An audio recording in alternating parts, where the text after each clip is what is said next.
An ex-cop is about to lead a team of mercenaries. Let's do this business. Rob, please don't send me off with a superhero that look like Whoopi, please. Man, you gonna do the job or not? To take down a drug lord. How the hell are you? For these guys, there's only one way to settle the score. Point blank. Jump out of a helicopter? What do you mean, out of rubber? You a sick mother, man.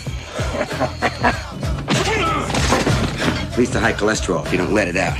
That's why I always...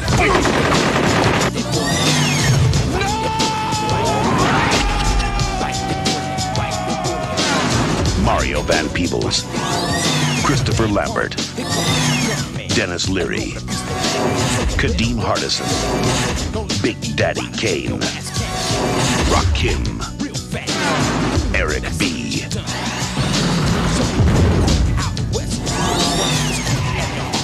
Gunmen.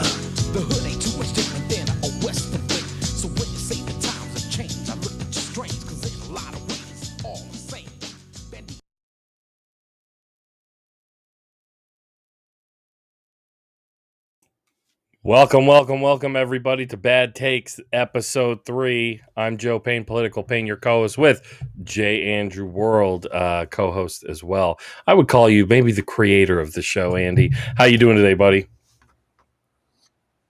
I'm doing good. How are you doing? You know, it's been a long day. It's been I threw that back at you real quick. Just busy with all with everything. But let's, without further ado, introduce our distinguished guest. People may know him from Zero Books or Varn Vlog, his own YouTube channel. But we have subjected C. Derick Varn, the magnanimous genius C. Derick Varn, to the god-awful movie Gunmen. Welcome, Varn. How you doing today? I'm okay. This is a movie that I watched twice, not entirely because I enjoyed it. I mean, I did enjoy it, but I couldn't tell you exactly why. There was something strange about it that hard to put your finger on. Somebody else in the comments was getting off on just the trailer we just all watched. It's really fun. I mean, that's like the only thing you can really say about the movie is that it's fun. It is definitely fun. This great, give and take between Christopher Lambert and Mario Van Peebles. So it's what makes the movie fun is just their banter. If it came out like a few years earlier in like that rush of buddy cop movies of the 80s, I think we all might actually remember this film. But it's really weird if you look at the behind the scenes thing. It was filmed right before Dr. Dre, who's also in this film, by the way, went into the studio to record The Chronic, one of the most seminal hip hop albums of all time. And then they waited a year and a half to put this movie out. So really? There's lots of questions. It is a Miramax film, which means that it is the Weinsteins, the other evil Weinsteins, the Hollywood Weinsteins, so you kind of have a bit of question whether or not like what were the reasons behind wanting, behind those delays. There's rumors of like a much darker cut of the film. But like nobody's ever seen this darker cut, so we don't know. And do all these rappers by darker? What do they mean? I mean, there's a lot of just needless killing in this. It's supposed to be more violent. And I'm imagining, I kind of wonder if like all those rappers had like actually a bigger part, because it seems like from the trailer they're like going to be going on a mission with everybody, and no, they're just like hanging out at a bar rapping. Elite mercenaries, a team of elite mercenaries. I don't remember that part of the movie. I mean, half of the rappers are listed as them in the credits. I mean, so Ed Lover is himself. Dr. Dre is himself. Big Daddy Kane is himself. Rakim is himself. So it is interesting in that, like, there's no... They make a big deal of them in the trailer, but they're basically kind of there to get people in seats, it seems like. And then Patrick Stewart, who not the name that he is today. You know, this is before X-Men, but it's after Star Trek. And That's what I'm saying. You know, so we have this, like, he's not even mentioned in that trailer. I think about the movies that I remember from the mid 90s, not aughts, excuse me. He was famous for the aughts. Mid 90s, the in between Star Trek and his reemergence and the X-Men. And he did a lot of action movies like this. And he could carry the whole film. Like, he carried a lot of mid to low budget, like, action films that were, you know, VHS bound, which I'm sure this was. I mean, it was released in a few, like 800 theaters, if I remember correctly. It wasn't that many theaters. So like they kind of buried the film, and I just don't know why. I mean, it's bad, but it is bad in a way that 80s buddy cop movies are bad. It's just set in El Generic South America, which is also interesting because they do mention specific places, but never where they're at. There's always, that becomes a running joke that they're going to go to Puerto Vallarta. But why? That's where the boat full of money is, Varn. Right. And that's in Mexico, the only country that they mention in the movie. Right. Yeah, we were talking about this before we started. Like, you never know where they're at. They're just in, you know, it's South America. There's all these gangs, but somehow white dudes are all like calling the shots, and including Dennis Leary, Patrick Stewart. Well, I mean, it's white dudes and then black gangs, and there are Latino people in the film, but they're kind of extras. They're also inconsistent about whether or not we're supposed to take speaking English as a proxy for Spanish or not. Now, there are movies that people love that do this, so this is not unique to bad movies. Like the first Zorro film is kind of infamous to me as a kid, because I'm like, why are some people speaking Spanish and some people speaking English when they're clearly speaking Spanish diegetically, but I can't keep up because some of the people speaking Spanish are not speaking Spanish. I mean, like they're not supposed. We're not supposed to be imagining. I thought that they're speaking English, except it is white dudes. So I have no idea. Like, I couldn't figure out if, like, because they have some of the people who are, you know, that Dennis Leary just offs, who would clearly be begging in Spanish, are speaking English. But broken English. In a bad accent. Yeah. There's a scene where Dennis Leary shoots a man in the face, and then his shoots his grieving wife in front of their daughter, right? So they really and this she's is crying too much. Of course. And so, Dennis Leary, this is, I don't think it's any more villainous than doing what he had literally done the year before or the year this film was released, which was steal a bunch of A Dead Man's Act, Bill Hicks, and Dennis Leary's special No Cure for Cancer, stealing a shit ton of Bill Hicks material is still, I think, more villainous than shooting these, the father and mother in front of their crying child. But, that's neither here. It was this Dennis Leary at his top, or are we seeing that later when he's getting HBO shows or whatever? This is Dennis Leary on his rise. Yeah. I mean, like, a lot of rising stars are in this film, except for the stars were kind of like on decline. But like this is a late Lambert movie of Lambert being of any relevance, but yeah, he had like maybe one more theatrical release in him. No, two more, which were both Highlander movies, and they were terrible. And don't they in the Highlander same movie? Yeah, in the same way that they're vague in this movie in Gunmen about what country they're in, are they vague about what his character's country of origin is? I think at one point, the other character calls him Eurotrash, but like other than that, they don't ever really say. He just has this nondescript European accent. Christopher Lambert's he's from like southern France, so they have this kind of weird nasally accent, and so like. He can kind of go any direction he wants to with that, whether it be Italian or not really. Like it depends on where in Italy. Like the accent. Yeah, the accent is nondescript because like we don't think of it as French. We think of French as I don't know. Wow.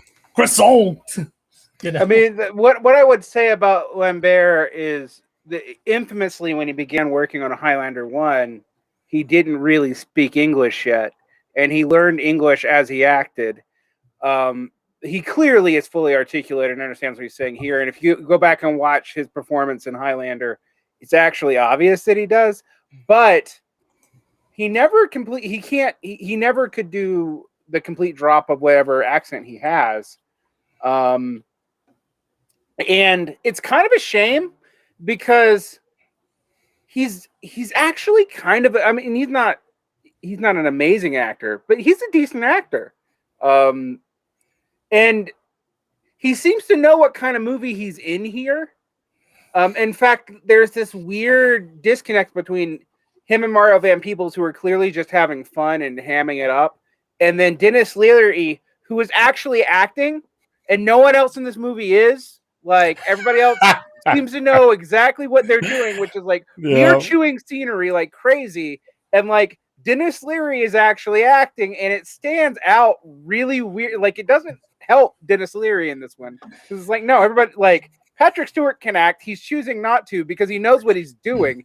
Like, I have a clip of the movie really quick, because if anybody of watching, of all our one viewers, right, for Bad Takes episode 3, this whole movie is available on YouTube. You can watch it for free on TV. Nobody cares that this is violating copyright. No one's coming for this. But there's a scene that I think illustrates what you just said, Varn, perfectly. And we should say we didn't have our other guest, Cole James Cash. He couldn't be with us today because it's an emergency, so that's too bad. He's missing out, because check out, this is probably my favorite moment between Stewart and Denis Leary, or at least one of the best. It's the funniest insult, I think. But you let me know if there's a problem with the audio, guys. And when I do find it, it's gonna cost you. I should say, this is the scene where they're burying Patrick Stewart's character's wife alive, right? Yeah, also, this is the only scene in the movie where Patrick Stewart speaks in this accent. What? Oh my God. All right, let's hear it. Don't toy with me, you fuck. My life is on that boat. My life. Don't toy with me, you fuck. That was the big insult in that. Don't toy with me, you fuck, right? And like you said, Varn, he knows what kind of movie this is. But for some reason, Denis Leary is like, I'm a cold-hearted killer for real. Because the rest of the movie, you'll notice Patrick Stewart speaks with his mostly regular voice, just, delivering these schlocky lines. That one, he slips in a bit of that, like, London lower class kind of accent, to kind of play around with the idea that he's not this he's a rich person, but he's not like this rich it's not a class thing, and then he just kind of drops it because he's like, nobody's going to get this in this movie.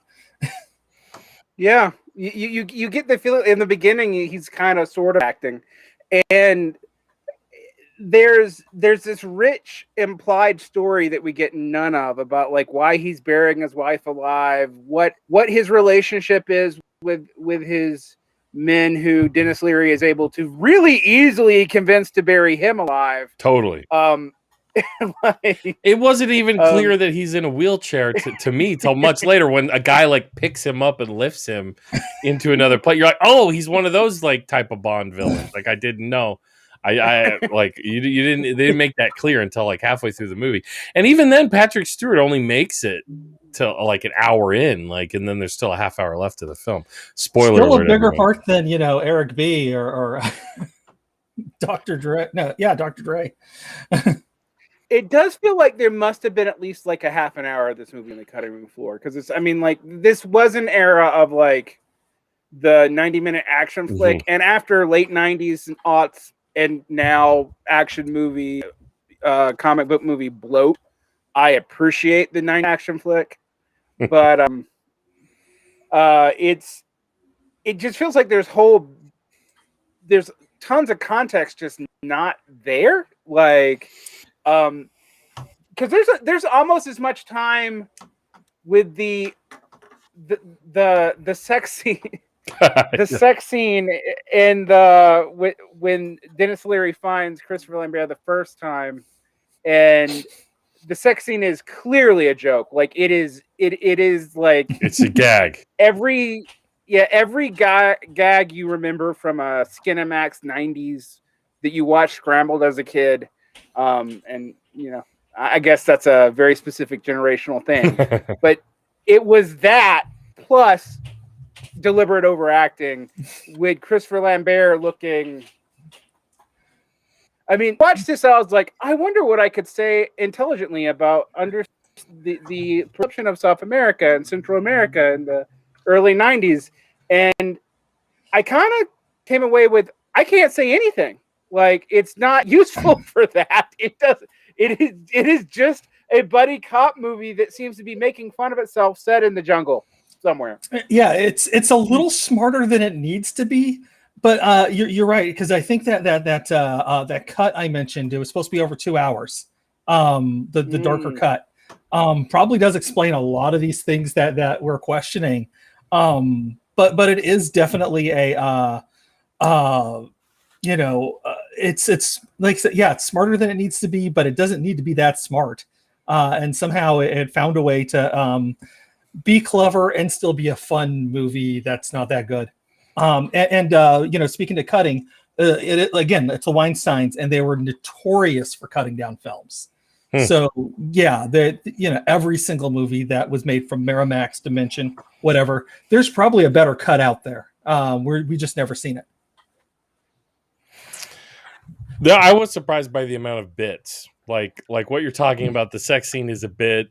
There's this scene where Lambert's character is trying to coax out of what's that other actor? His Mario character. Van Peebles. Yes, Mario Van Peebles' character, who plays Cole, by the way. Yes, Cole. The name of he's trying to coax the name of the boat out of him, and he thinks he's sleeping. And there's this whole kiss joke. But there's bits in this movie. Him eating the bugs. You know what I mean? That we saw. The whole joke of that was like, no homo. But like they weren't playing it as the typical no homo joke either, which was interesting too. It was the because the whole thing was just like, you were going to kiss me, weren't you? Man, you were in that prison too long. Which I mean it's very lighter in its early 90s gay panic, actually, which was kind of refreshing. It doesn't linger on that stuff very long. It's interesting because I can think about like the kinds of movies that we think about Mario Bem being in. I mean, I always think about like him in Carlito's Way in 2005 or something, where we know he can act, and he's hamming it up here too. I mean, like it's kind of amazing. Yeah, no, he's definitely having fun. I mean, he kind of came in though, like his first big movie was it's with Wesley Snipes, New Jack City, and he directed that as well, and gives a solid leading man performance. I mean, nothing holds a candle to Wesley Snipes in that movie, because Wesley Snipes is just like, oh, you've heard of turning up to 11? I'm turning up to 12.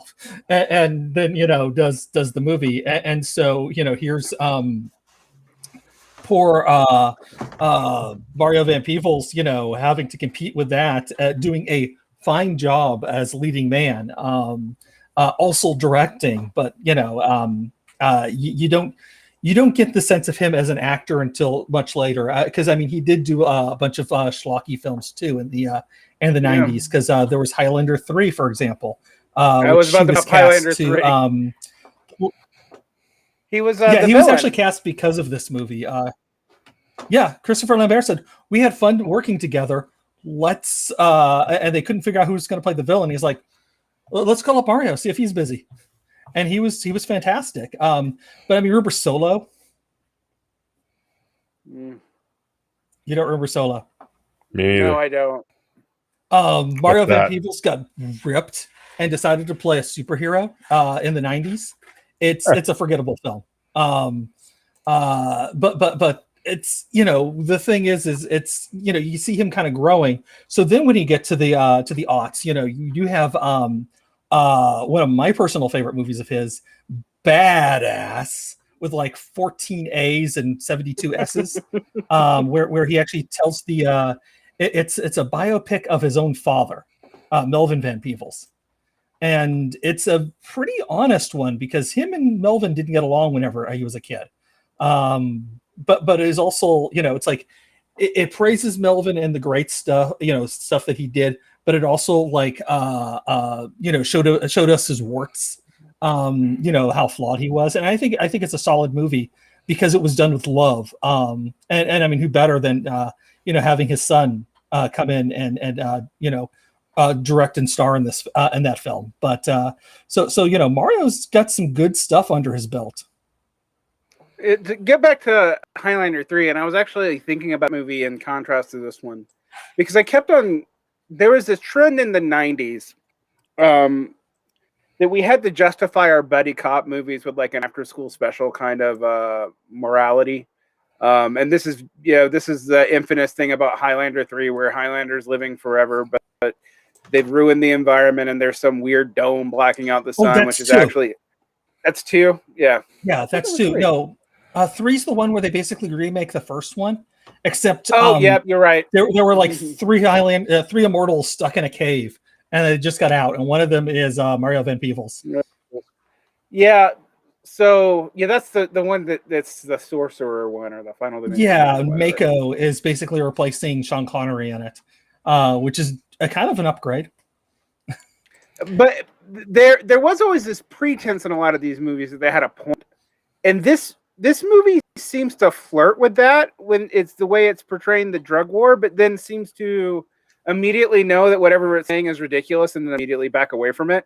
Because the fact that the DEA is hiring mercenaries to do its work for them is an interesting conceit. I mean, having actually dealt with the DEA in foreign countries, I had a friend who lived in Honduras for 2 years, and they would just send in the military, just flat out.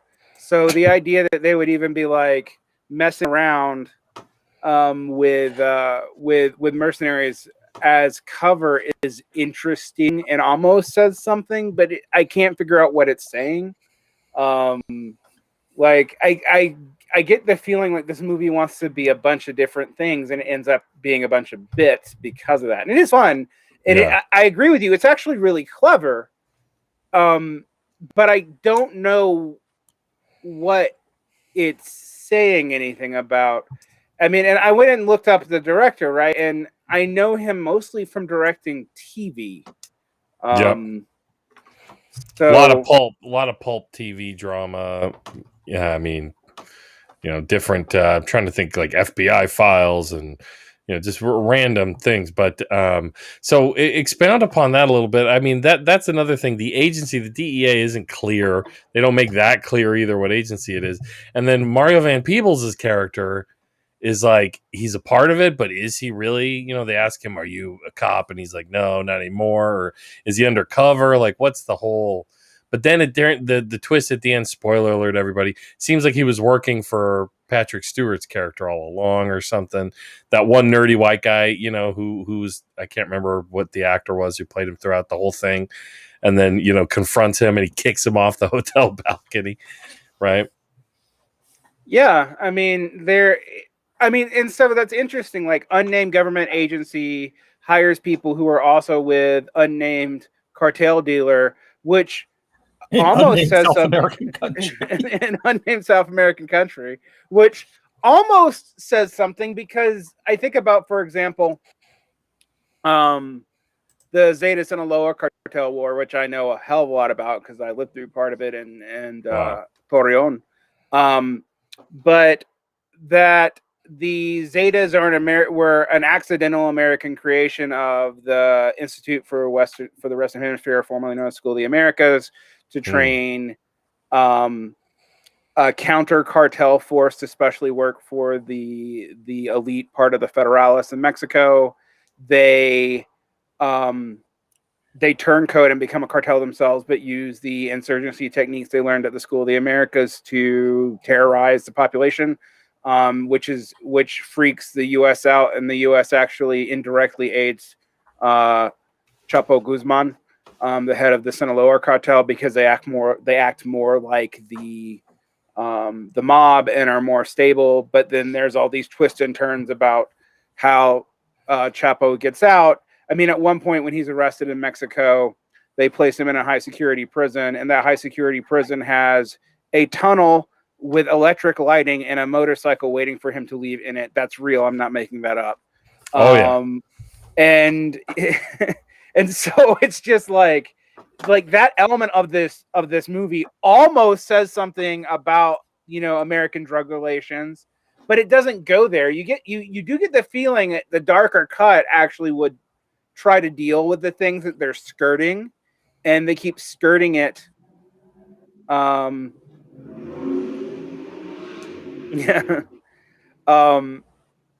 Well, when I say accidentally, they didn't accidentally create a paramilitary group. They they accidentally couldn't control it. The Chicago boys were no accident. Right. I mean, they were clearly creating a terrorist group. I mean, that's what the Zetas were, even when they were fighting the cartels. They just didn't factor in them becoming a cartel. But the DEA does do stuff like that. I mean, like I said, I had a friend who I won't name, who lived in Honduras for 2 years, worked in Mexico, and basically the military came in and picked one of the against one of the cartels, and they did one side's dirty work for them. So that's real. I mean, you know, I have to be vague about who did what, because I wasn't told everything, but it definitely is a common enough occurrence. And that's part of U.S. intervention in Central America. And in the 90s, in the early 90s, you would have thought about South America for that, specifically Colombia. It's almost, I can't imagine, other than Colombia and like neoliberal Venezuela, where else this could possibly be. It's definitely not Peru. It's definitely not somewhere on the Southern Cone. So I'm guessing they want to say something about like South America, but don't want to do the research or make a stance or have to deal with the complicated politics of the region. You can't tell from these guys' totally descript costumery here, like the bandana, the Castro hat back here, like you can't pick up from all that. The mustache. I mean, come on, look at the mustache, bro. Right. But you find it interesting that they do remove all references to the Cold War, which was still, even though it's over effectively with the USSR. I mean, the FARC is still a thing at this time, and FARC's a big thing. You still have stuff going on. I mean, this is the heyday of the Zapatistas in Mexico and the indigenous counter movement. None of that's in here at all, which, I mean, there are lots of movies, even movies that ostensibly are about Latin America and try to say something that also omit that stuff. So it's hard to fault the movie for this, but it's one of these movies that keeps on flirting with having a point. It doesn't. I mean, you know, since I mentioned this is filmed in the same location as Predator, and that's actually kind of interesting to bring up too, because that one they used a fictional South American country. The same one used in I think 2 other movies, and I know one of them was Commando. I'm forgetting what the third movie they used that in, but they you know, they found ways around to talk about these you know, these South American countries without naming names in the past. But you know, having a fictional one is a little bit more grounded than just saying the city, because I guess, you know, South America is a country. Yeah, kind of like Africa, right? Yeah, no, exactly the same.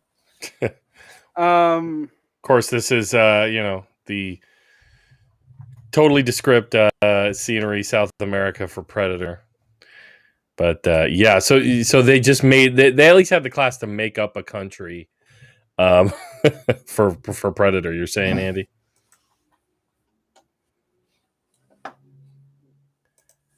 Yeah. Yeah, But, I mean, if you want to give go me a ahead. second here, I can find that. It's like this big movie trivia thing. But that island that Arnold Schwarzenegger invades in Commando at the end of the film, that's also set in the same fictional place. Um,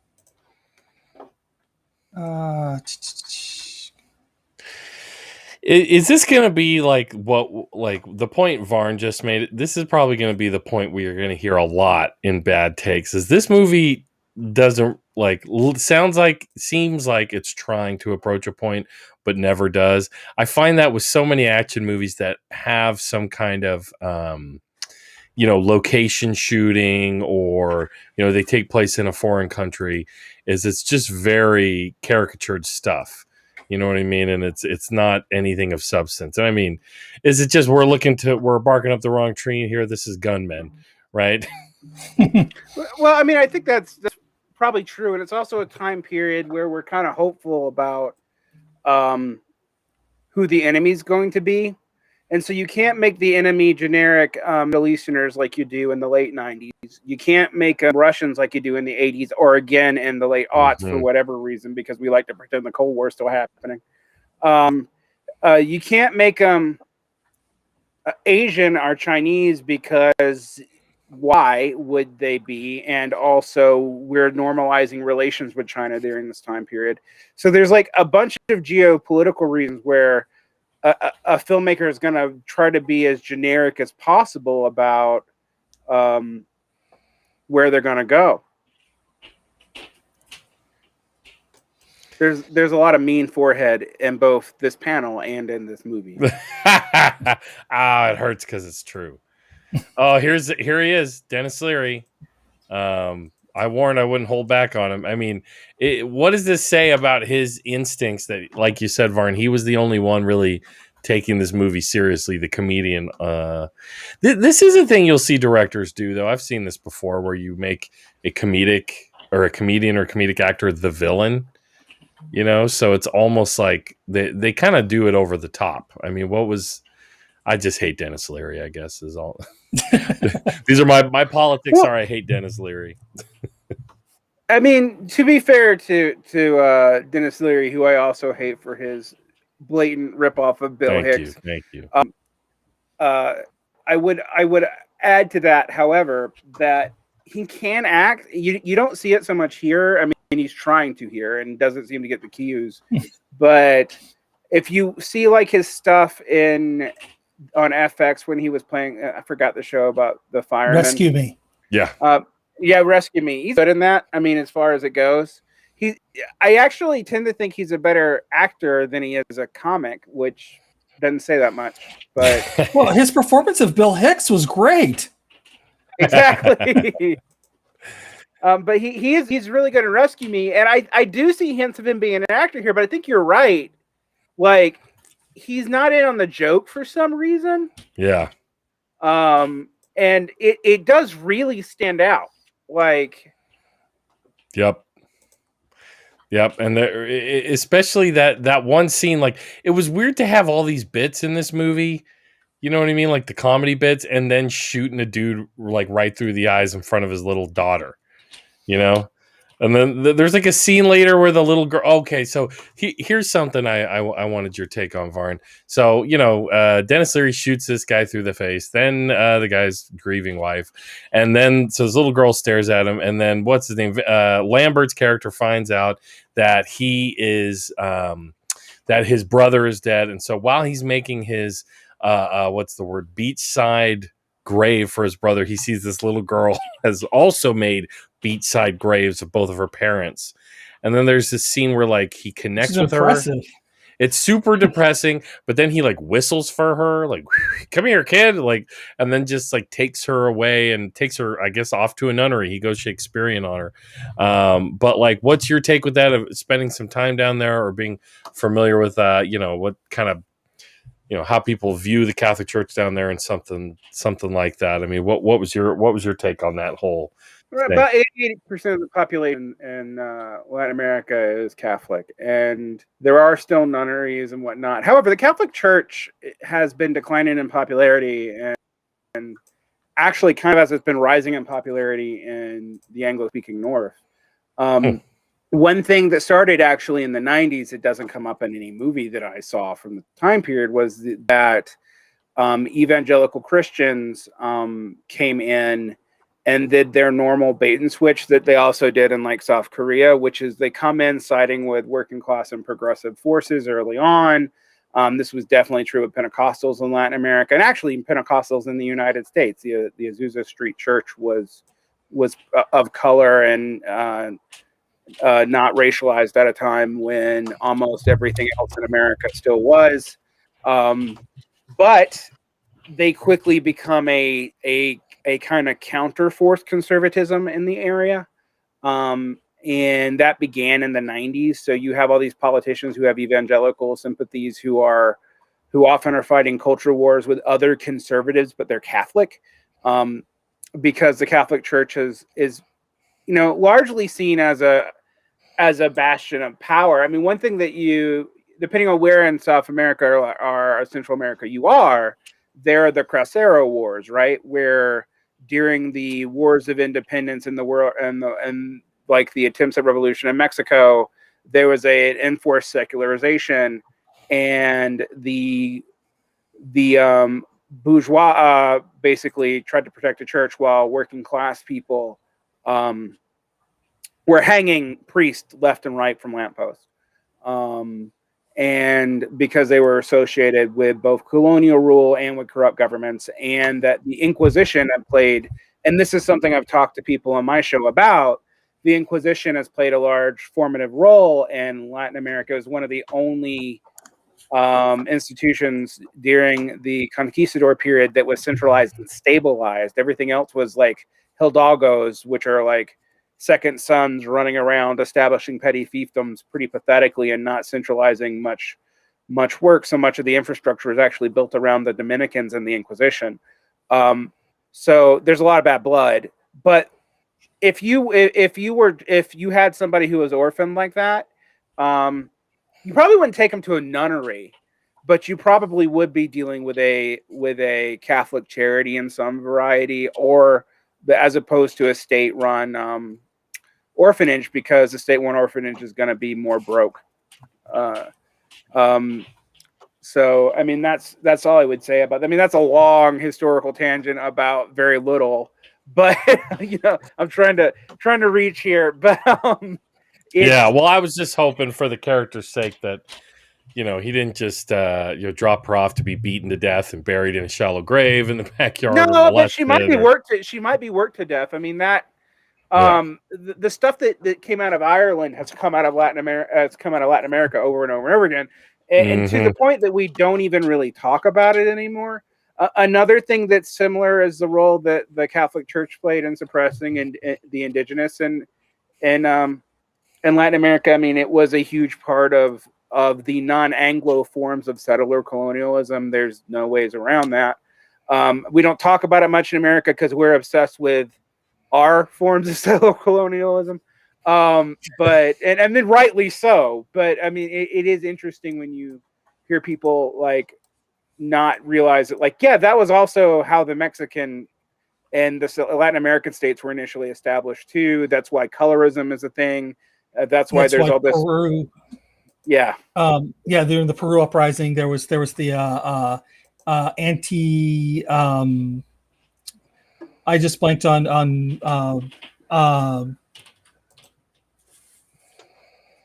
You know who I'm talking about. The guy whose hairline starts an inch above his eyebrows and is super thick. Really quick, Tribunus Plebis in the comments is asking, that was a long tangent, but made me want to catch your show, sir. What is it? He's talking about the Varn vlog. Go check out See Derick Varn on YouTube. You're almost at 1,000 subs, Varn. Yep, very close. You're almost Steven there. Seagal, Is Steven Seagal the guy you're talking about? That's what the hive mind says. Yeah.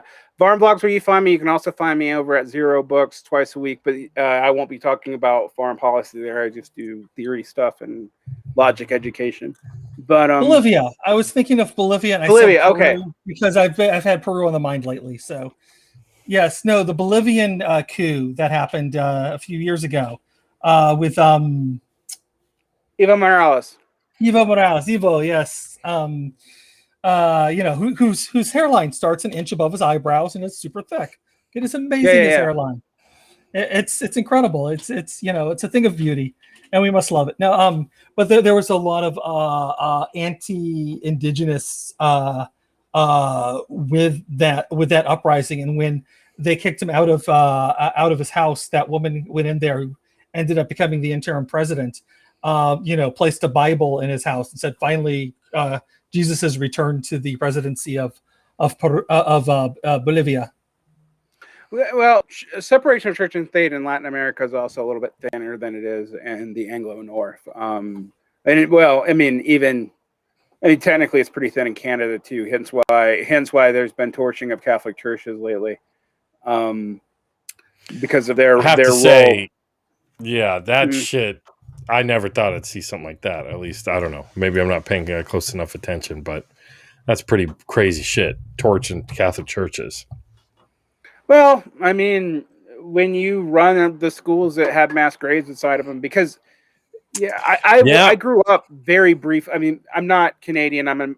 But my father had dual citizenship, and I spent like a year and a half there, 2 years there as a kid, and the public schools are not entirely secularized. And so like for those 2 years, I went to a Catholic school myself, in Nova Scotia. And it was a public Catholic school. So, I mean, my dad didn't pay anything for it. I think it was just like where he wanted me to go. And I don't really know all the context for it because school, it's not like this was charter school choice scenario exactly. But it's like also in the UK there are state funded public parochial schools, but there's definitely in South America. And another thing to know about like the way education and social welfare often works, a lot of these places do have. Like Mexico, I know people don't know this. Mexico actually has socialized medicine, but it's really shitty. Like I've had, like it's not funded. So how they fund it or how they have it served is they don't put any money into it really, and they make all doctors who usually get their education from the Mexican state like do some service there, but there's no materials for them. So you're getting good doctoral advice, but since there's no materials there, and there was private hospitals that were mostly run by the Catholic Church or a Catholic charity, that were as good as anything in the United States. Just that's where you would go, and everybody wanted to go there as opposed to socialist ones. And it's not a sign of like socialism not working. It's just when you do something in name only and don't really fund it, you totally deracinate it. That's what happens, right? Like it's like you compare that to even a place like South Korea, which has single payer insurance and semi-socialized medicine, and it's awesome most of the time there. And in Mexico, it's kind of a nightmare, but a lot of the social services, partly because a lot of these places have very centralized states, and weird confederations between state and provincial stuff, actually similar to the United States, but different. And to fill in the gap, the church does actually kind of run a whole lot of the social functions there. So that's realistic, but it's also kind of why the Catholic Church has been declining in popularity in Latin America for the past 10, 15, 20 years. Liberation theology sounds really cool, and it was definitely a Latin American thing, but that's not the dominant position of clergy in Latin America. They're just as likely to be fascist, frankly. I mean, out and out. Christ. So Isn't AMLO trying to change some of that in Mexico by bringing in by rewriting the Constitution to strengthen their Social Security, if I remember correctly, or trying to include Social Security because they don't really have that right now. So that's one of the things he was fighting for. And during the big re-election that happened recently, if I remember correctly, I believe that was one of his issues that he was running on. Am I getting this right? it was.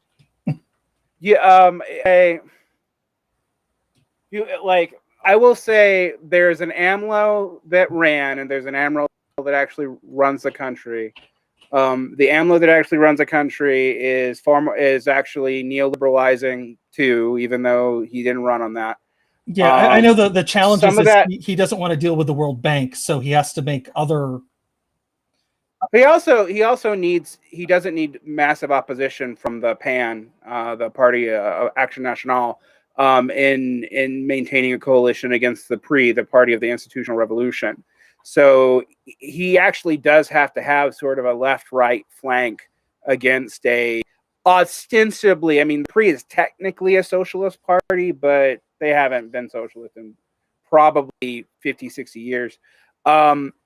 And yeah, I think he does want to do a lot of things. He has a lot more blocks in him than we realize. I would also say though, on the Mexican left, he is less popular than he is on the social democratic left in the United States. You can make of that what you will. And he's an interesting figure because if you want to talk about someone who goes all the way back to the revolution, his family Obrador is the center faction, the center left liberal faction of the Mexican Revolution. They were the people who were kind of able to keep the Zapatistas, the first Zapatistas, not the 80s, 90s ones.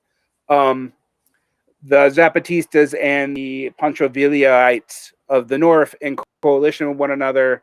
But they also kind of sold out in the establishment of the central government. And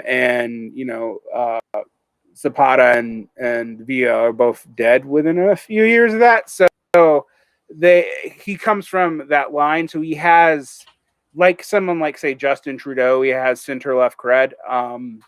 He also was definitely cheated out of an election. I think that's almost undeniable.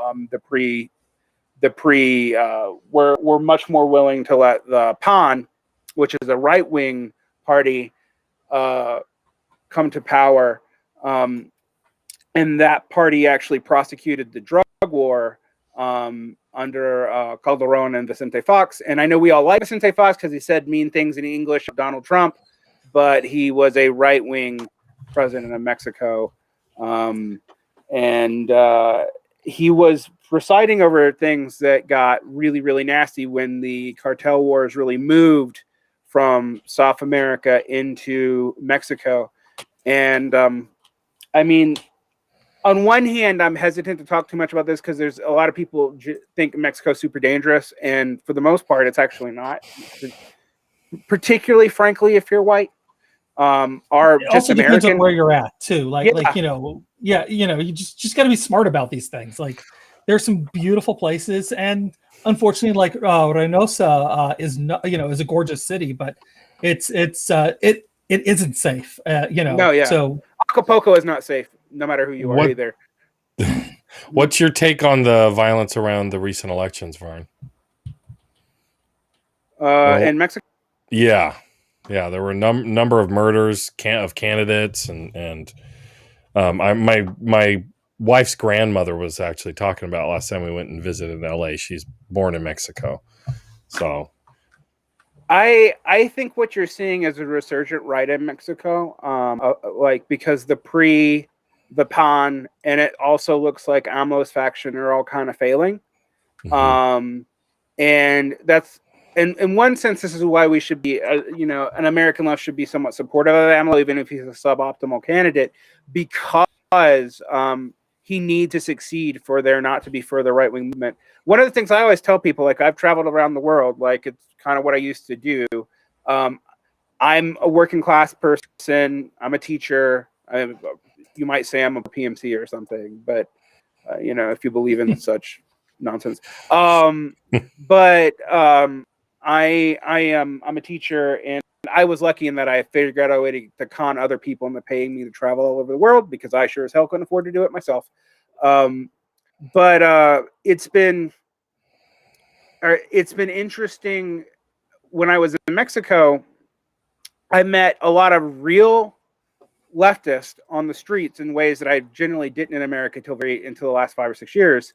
And I met a lot of real rightists. I met actual, Mexican Nazis, which I didn't even entirely understand. And when I say Nazis, I don't just mean fascist. I mean Nazis. I mean, swastika tattoos, Sonora. Wow. Extremist. So the ideological spectrum in Mexico is probably broader than the U.S. And most of it's been shut out of power for forever, because the PRI really did kind of make sure that it stayed in power until the middle of the aughts. And it had early on, it had legitimacy of being the party of the revolution. Its means of getting legitimacy under Piñoneta, the last pre-president before AMLO, was basically cutting deals with the cartels to kind of slow the cartel violence, because the height of the cartel violence actually was the early aught teens, like between 2009 and 2015, and when unfortunately I was there for 2 of those years. They seem to have, during that 2013, 2014, 2015, 16, the PRI seem to have been able to cut deals with a lot of the major cartels that kind of curb the violence a bit. But during that time period, they started discovering all these mass graves of political dissidents. They started looking for some kids who disappeared, who were clearly, they were hit by a cartel, but the cartel was clearly under the order of one of the local governors. Democracy Now! Actually did a great job covering that back whenever that happened initially, when they disappeared. Yeah, they did actually. Which is why I was, aware of that. And then they found, I never thought their bodies would be found, or at least not for a long time. But they found them, but they also found a ton of other mass graves looking for them that were unidentified. That was so shocking. I was counting. I was in Egypt at the time. Different story, long story, but I was literally counting how many mass graves they were finding, looking for the mass graves of those kids. And it was I counted at least 9. It was crazy. Yeah, and those were kids were protesting something about schools, if I remember correctly. Yeah, they were trying to liberalize marketized school policy in Mexico. More than it already is. I mean, yeah, it was ugly. And this is also the era where was that Fox was president at this time when they disappeared? This is I think it's Calderon Calderon. Yeah, it's Calderon and then into Peña Nieto. So Peña Nieto was the pre-president. Was Calderon the one who really began privatizing everything in Mexico? That was Fox Calderon together. It was the pawn, although it had begun under the prior, but it had really accelerated during the pawn. And it makes sense, right? Because the PRI is ostensibly, you can think of the PRI as if the Democrats were originally a revolutionary party and then sold out. That's kind of what the PRI is. Arguably, they kind of were, Thomas Jefferson, but yeah, well, and then you got to go pretty far back though. Yeah, pretty far. And the pawn was sort of the right answer to it. Now, usually Action National parties tend to be fasci, but the pawn was basically neoliberal. And yeah, I feel like we've not talked about the movie at all for half an hour. I've just been educating people about Mexico. No, this is great. I was just going to ask one real quick question. Just a little bit about the if you want to talk about the press, praising the privatization, and if that at all emboldened the narcos with privatizing of the state like that. Well, I mean, the narcos did kind of learn from the Russian mob that when you privatize a state, if you have a lot of capital, you can grab it up. But in Mexico, it didn't happen the same way as it did in post-Soviet Russia. Basically, that Carlos Slim, who was a tech giant, who was the richest man in the world for a long time, just bought up huge parts of the Mexican infrastructure. I mean, there are problems with the fact that the Mexican infrastructure, even before it was privatized, was highly underdeveloped. And reasons for that are everything from U.S. intervention to internal corruption, which is like, you could almost always say that about Latin America. Like, A, the U.S. is messing with it, and B, there's internal corruption. And so much so that I always find people focusing on internal corruption to be a tell that they might be racist unless they're Latino. But it is real. I used to have to keep bribe money on me in a lot of the places that I went. So I mean, that's real, but it's, yeah. I mean, a lot of international powers. I mean, up to and including, frankly, Chinese companies, which I know are supposed to like talk about because they're supposed to be socialists or something, went in and bought up a lot of the Mexican infrastructure, and so much so that there's actually, like, when I was in Mexico, colorism was common, I guess, and that is a form of racism, but explicit racism was pretty rare, except against the Chinese. That was acceptable racism there. And there is a large Chinese population in Mexico City. There's a large Chinese population hundreds of years too. Yeah, there's a large Chinese population in northern Mexico, frankly, because during the Exclusion Acts, a lot of the labor that had used at the railroad went and settled in Mexico, and we used to play, the U.S. policy used to be to play Mexican off of Asian labor to drive labor markets down, because at one time, the model minority was not Asian, it was Mexican. Although there was also, as soon as that really became instantiated, that's when Operation Wetback really began. I mean, you can also go back before that to the Texas Rangers. I mean, they were founded as a anti-Mexican militia for the most part. Oh yeah, but Texas still claims territory to itself. I used to live in Coahuila, which part of Tejas, Coahuila, the big state that Texas split off from during the Mexican-American War. This will be funny, and it actually does kind of work out well for Mexican students, but they get in-state tuition in Texas because Texas still claims Coahuila.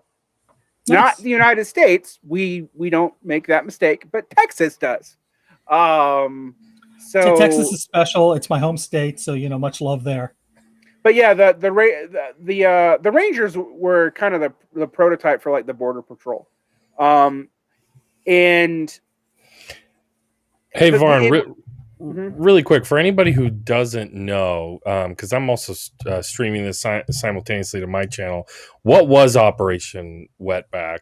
Because we don't want to drop that word without letting people know that's an actual operation. Yeah, it was an actual operation ran under the Eisenhower administration to expel as many Mexicans as possible, including U.S. citizens. So they went after Mexican descended U.S. citizens too if they spoke Spanish, and insane, and would deport them en masse.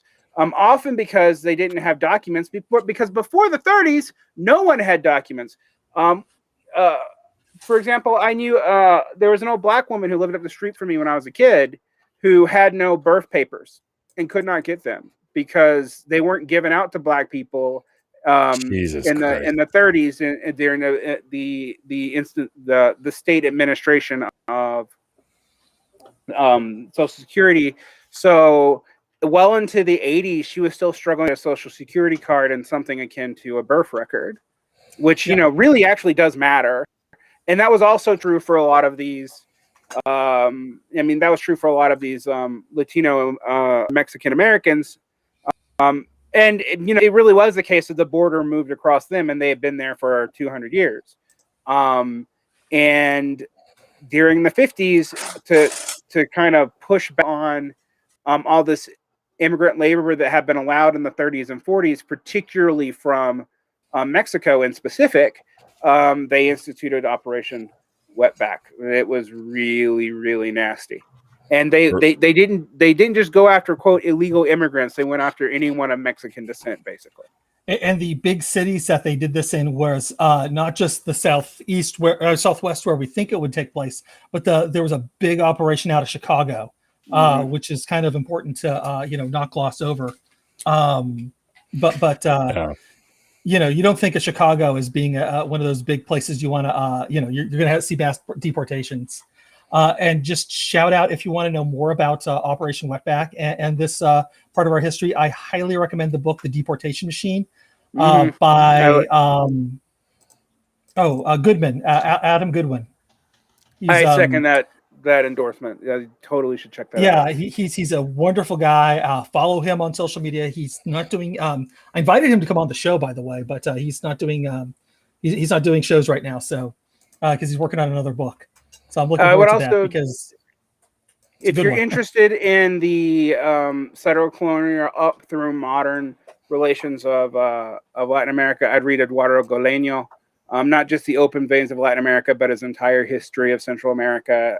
There's a Texas historian who I find refreshingly honest about all this stuff. I don't think he's a leftist. And he wrote good histories of the Texas and also the Mexico and the Mexican-American War. And the Mexican-American War is one of those things where, like, the good guys on the U.S. side are also racist. So it's really hard to know how to feel. Because, like, the reason why we didn't take all the way down to Mexico City was that Polk sent an ambassador who started siding with the Mexicans, but also didn't want the U.S. to deal with, quote, hordes of brown people, unquote. And so cut the annexation down to the line where it originally was, and then they bought the line all the way to the Rio Grande a few years later, kind of at inflated prices, a little bit off of guilt compensation because we stole the other land, and we stole some of the most valuable land, given the resources of California and Texas. But that's its own history. But originally, Polk wanted to take all the way down to Mexico City. So there was this idea of I mean, we forget that like westward expansion and Manifest Destiny was not just Manifest Destiny West. It was also supposed to be Manifest Destiny North by finally kicking out the British from Canada, which you can think about how you feel about that one way or the other. And then there's a great song about that one. And then which we were unsuccessful of doing any of the stuff in Canada because they were good. They had the might of the British Empire, and they actually fought us really hard. The War of 1812, for example, was kind of the war of Americans starting shit Britain to take Canadian territory. Yes. So, that was Monroe, right? Yeah. Yeah, because the Monroe Doctrine, which is very important to understanding U.S. and South American history, actually, all of America's history, the Americas, I mean. It basically said that Europe can't interfere with North and South America. That is the domain of the United States to control. Yeah, we can fuck with it. No one else can. Yeah. And I mean, this in Mexican history, this goes crazy places because we overthrow governments and then help reinstall them later. Like we basically lead to the destabilization of the Juarez government, but we also reinstate Juarez against the French, installing a Habsburg emperor in Mexico. We didn't actually get rid of Juarez. That was not us, but we didn't help, but because we basically had an attitude of we can mess with our little brother, but you can't. We reinstated the Juarez regime later against the Habsburg Emperor, the Emperor Maximilian. It's Mexican history is totally entangled with US bullshit. And it was part of why, for example, something we don't talk about when we talk about Pancho Villa. Pancho Villa was leading raids into Texas and California because he actually wanted a state that cut off from Mexico, but also took all territories that the U.S. had taken from Mexico and liberate it and have it self-rule as the Republic del Norte, or the Republic of the North. That was his actual goal. And interesting fact too, the Chinese inspector Berkshire, Frank W. Berkshire, if I remember correctly, is the founder of the Border Patrol because of Pancho Villa's raids into the United States. Yeah, that's kind of where he got the initial idea to create the Border Patrol, and it's a very technical story that's not very exciting. I was researching it for my graphic novel and going like, I can't do anything with this. So, but I now know the oral history about like a bureaucrat who he also was the guy in charge of the Soviet Ark whenever we deported Emma Goldman and all the Soviets, with the was it the Palmer raids? Yeah, he was in charge of the ship. And apparently there was a big deal made because his mother died during the voyage and they had to get a message to him through Norway. I read all the newspapers. I'm sorry. Yeah, well, it is interesting because you think bureaucrats don't matter. And then you're like, oh, this guy both started the Border Patrol and was majorly instrumental in this the former first Red Scare. I actually think it's the fourth Red Scare, but I count Red Scares differently than the. I start counting them on like. I'm sure like you do. The end of the Civil War. Who are we talking about here? What's his name again? Frank W. Berkshire, if I remember correctly. Mm-hmm. He's nobody has written a book on the dude. So I'm like, oh, maybe I could do something, and I start reading about him, going like, this is a project for somebody else, but this is fascinating. This is under boring but evil. Like, the most interesting story. Apparently, there was a criminal that was in Juarez, and he might be trying to cross the border into El Paso that night. So one of his men went down to Juarez to check it out because that's just how it was back then. He walks into a bar, and 4 soldiers find out he was working for Border Patrol. And they shoot the dude, but he lived. Like they chased him down and shot him. And yep, that's him right there. And he ended up. Berkshire had to actually go down into Mexico and negotiate his man's release. Again, not an exciting story except for the guy getting like chased down and shot. But like I said, it just kind of a fascinating. Like that kind of tells you who he is. They arrested him whenever he got there, and he negotiated his way out of prison and brought his man home. But like I said, there's not much more to that story other than that. If you want to watch a good movie about this time period, you can watch The Old Gringo, which is about Ambrose Bierce, and it's still romanticized, but it's at least written. The initial text is written by a Mexican author, and it's was made into a movie. Actually, about the same time this was, there was a whole rash of like, we got to make action movies and we can't fight the Soviets anymore. And we haven't started the war on terror yet. I guess we're going to mess with Latin America, but maybe we're sympathetic to it, but maybe we aren't. We don't know movies. Like I think that's like 88 to like 95. There's a ton of them. You also have Middle Eastern guys as villains too, because you had like Executive Decision and was a big one? True Lies. True Lies. I was thinking about True Lies because they're the beginning of like the whole Arab terrorist thing actually predates 9/11 by about a decade and a half, but it's weirdly tied to Iran, who are not even technically Arabs. So like we were just that racist, I guess. We couldn't even figure out like the ethnicity of those we opposed correctly. And Tia Carrere was one of them, and she's like, what, Cambodian, I think? Yeah. Well, this is a time period where vaguely ethnic was like a casting call. Like, yeah, which is how Mario Van Peebles played Kane in Highlander 3 and Yellowface. Oh my god! Oh man, I had forgotten he was in Yellowface. I mean, I think people forget. I mean, I always bring up the story about when I was in high school. We had a segregated prom court, and we were aggressive because we had an integrated prom. And Jesus, and people that was 1996 when that ended. That sounds right. Yeah, and you're in Georgia, right? They were still. I grew up in Georgia. Yeah, we grew up like right near each other. Well, yeah, I grew up like an hour and a half from where he did. That's great. We found this out on my show. He like mentioned that he grew up in Marietta. I'm like, I'm from Macon, like not far away. Macon, that's also in The Walking Dead, right? Yeah. Only I mean, Macon's claim to fame is music. The Allman Brothers are from there, and Little Richard is from there. It was a shit mill town in the 70s, and its entire trajectory is like, at least we're not Detroit for the like.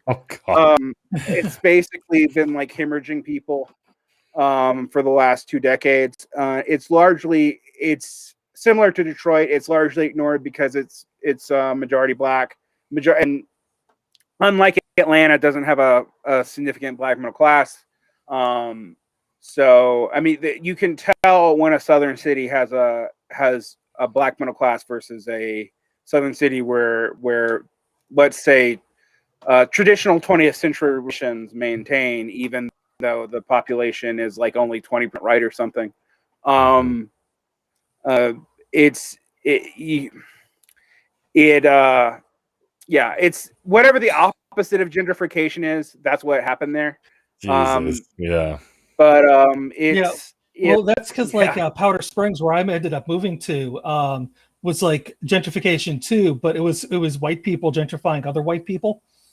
Right. It was the Atlanta yuppies who wanted like a bedroom community, moving out into Powder Springs and in these new neighborhoods, and the people who lived there for a while who were still talked about anger at the North was what we're living, and but they were also moving out there because remember I was mentioning before about McEachin High School, which we didn't really talk about the huge grant that it received, which allowed it to have be one of the best high schools in the state. So people would move into that district to be able to go there. I mean, in the 80s, they had a cutting edge computer lab, which was impressive. Back then, and they were training these kids to go on to colleges and much more advanced degrees to allow companies like I know Marconi Avionics and Rockwell International were both places my dad worked, which are military contractors out of Atlanta. I was about to say the Southern economy is basically run off the military. Like my whole the reason why Macon died is the shrinking of the military base at Warner Robins, and the ending of the paper mill and then the Brown and Williamson mill.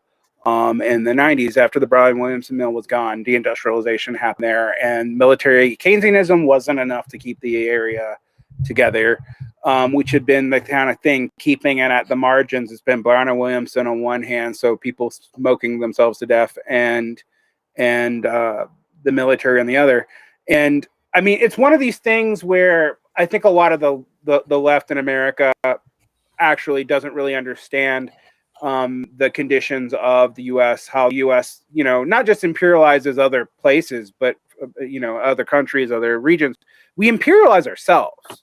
Like we basically have extractive economies in a lot of the red state areas, which is why there's so much bitterness at a lot of these cities. And I don't really know exactly what to do about it because it's been condensed and boiled down over time into like Marjorie Taylor Greene, right? Like, so and at that point, like there's not much you can do. trying to make 4 ways into you don't convert those people. But it's something to understand and look at, because I think we're going to see similar trends with people of color in the next 2 decades. Partly just because of expanding demographics, partly because we actually are beginning to see the establishment of a Black and Latino middle class. I think we're going to see the similar trends in those areas and similar resentments. And I think we saw the hint of that with Trump. And I think it's interesting to actually tie this back into the movie, because we're like way off topic and I'm blabbing my mouth. Really quick, before you do that, let me just tease for everybody to go check out this conversation between you and J. Andrew World for more of this stuff on the Varn vlog. J. Andrew World on the joys of film and doing art in political spaces. So that was a fun interview. I watched that. But tie us back into the movie, Varn, because we have, seeing as the only country this movie mentions by name is Mexico, I think we're justified in our long Mexico tangent. But why don't you bring it back to the movie as you were about to? Well, I think one of the things that we're to see is the emergence of like Latino reactionary politics to parts of Latin America that are class divided in a very clear way. I think we're actually already seeing it. Yeah. We focus on that in the case of Cuba, where it's obvious, and you have the whole Guasano problem, and like the fact that you're not going to convert a whole lot of Miami and old Cubans to vote for Democrats ever, because they were kind of the bad guys to begin with. But you're going to have that response, and a lot of, frankly, white leftists in particular don't have a lot of nuance when they talk about this, even when they're being anti-racist, because they don't really have the context, or they kind of pretend that the only context that matters actually is U.S. context, and that we're kind of the great Satan, and we kind of are, but there are other dynamics going on other than just U.S. The example you brought up earlier is Bolivia. Like the U.S. was vaguely involved with the attempt at that coup, but most if of Trump it actually was involved, it wouldn't have happened. Right. But most of it was actually just the local bourgeoisie and reactionaries. Like and some American trained people, but that's yeah. I mean, that's par for the course. There are American trained people on all sides at all times, unfortunately. To be honest with you, like I never worked for the State Department. I've never worked for the government. When I was abroad, I worked for private organizations, but like we kind of followed State Department. Like I actually didn't teach U.S. State Department people. I taught like the diplomats of kids of like Ethiopia and whatnot. But we were definitely like 2 tiers down from American imperialism. And that was obvious to me at the time, but they also weirdly had like a conscience about it. Like when I was in Mexico, we also did like clinics for to teach English to ranchero kids. Rancheros it sounds like ranch, but it's actually like it's like a favela in Brazil. They're like settlements that are not even technically legal and don't really have water or electricity and stuff like that. So we go out there, and you're talking about people who make like $5 a week, in a country that, Mexican cost of living isn't that much lower than ours. It's lower. It's about like a third, but it's not like you can't survive off $5 a week there. Yeah, and then and you also have the realities in Brazil as far as the way Bolsonaro has tapped into the police and the way he's employed the police, I think is illustrative of what you're saying. Mm-hmm. What's your take on some of the recent news, Varn, out of Brazil regarding, CIA visits to Bolsonaro, fears of a military coup? There were a few pretty big headlines, even in the centrist rags about the possibility of Bolsonaro, being a successful Trump, doing some kind of shenanigans around the election. Well, it is more possible in Brazil, particularly with the way that he's been able to deploy corruption laws, but he has no political legitimacy in doing so. Like he's even less popular as a the population than Trump is. Bolsonaro. Bolsonaro. It's also unclear to me that he actually operates in the U.S. interest in a clear way, particularly now that Trump's gone. And he was also kind of run out of his party, right? Right. He's destabilizing to the region. It's one of these things where I like the U.S. interest in most areas is almost never to the good, but it's not just about like pick the worst guy possible. It's about what's going to further U.S. interest in the area. And frankly, I mean, I don't mean this to disparage Lula because Lula was amazing for Brazil, but Lula was more copacetic to working within parts of the U.S. quite wisely, actually, if he wanted to stay alive, than most traditional Brazilian leftists have been, which was why he was able to navigate. Like he was able to sit down with Obama and Obama give him credit for stuff like that. We forget about that happening because of the Dilma Rousseff scandals and them using that as a pretext to arrest him off of pretty much false pretext. But some of that is U.S. interest and some of that is local reactionary interest that may not actually be in the U.S.'s favor. I mean, you can think about, quasi-populists who develop this way, like Duterte. Duterte is explicitly, he started off kind of as a leftist, but even most of the people who initially celebrated him in other countries admit that he's a rightist now. Telesur is really interesting to read on that.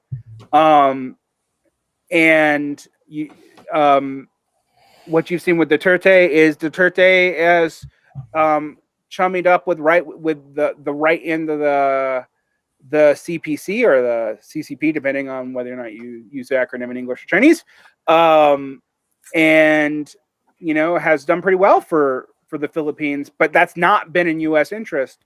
And I think when you travel these countries and live there, you realize the U.S. is an overwhelming presence, is really felt and messing things up, but we don't explain everything that's going on. The world is not just about us. And I think we have to look at that. I've been doing a series now, 3 different interviews on with Peruvians on the Castillo situation, because it's actually really complicated. Castillo's an economic populist. He's from a Marxist-Leninist party, but he's not a Marxist-Leninist. He's very good for indigenous people in Peru, but he's socially even more conservative than the party he's from. And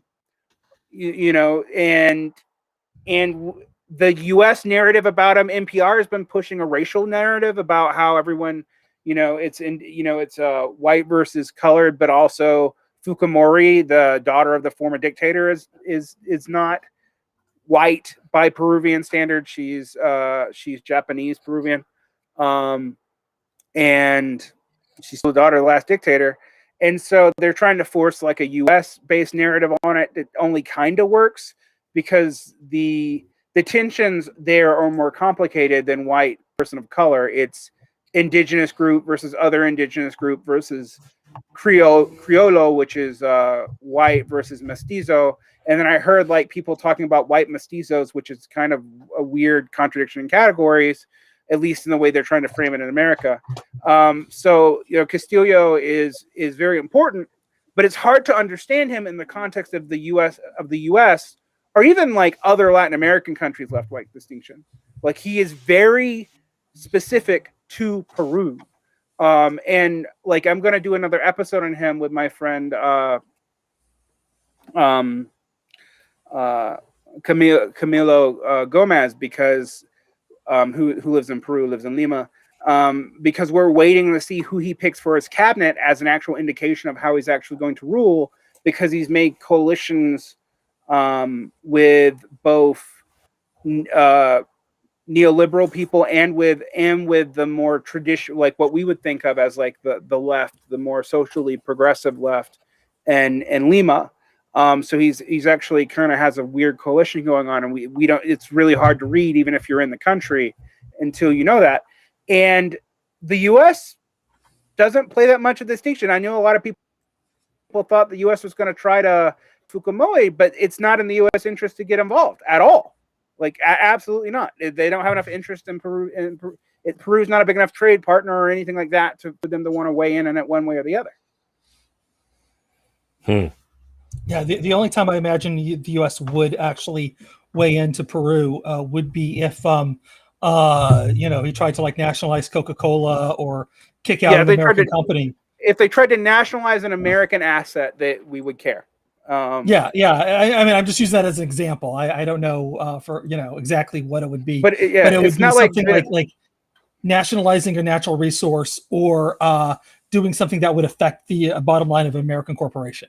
Even the nationalizing the national resources wouldn't necessarily trip off U.S. interests unless they also tried to intervene on market prices against the U.S., which is why there's so much tension on Venezuela.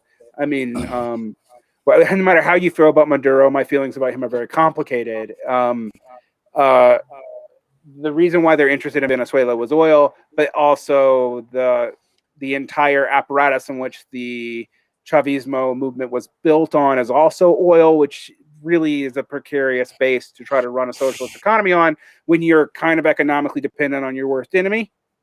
Yeah.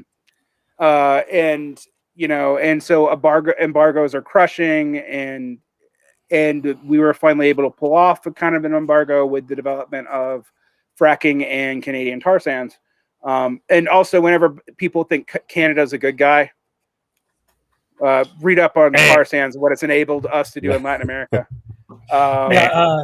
And Border and Rule, they said that 80% of the world's extractive trying to remember it's like 80% of Canada's extractive resources are deployed around the world, if I remember correctly. It's something like that. It's an insane number of how much Canada is controlling natural resources in other countries in an imperialist fashion, which you just don't think of with Canada. Their plaid shirt imperialism. Yeah, we think of them as the good guys, but they're kind of the polite version of us. I mean, they are the descendants of the British Empire after all. And we did learn all this from our parents.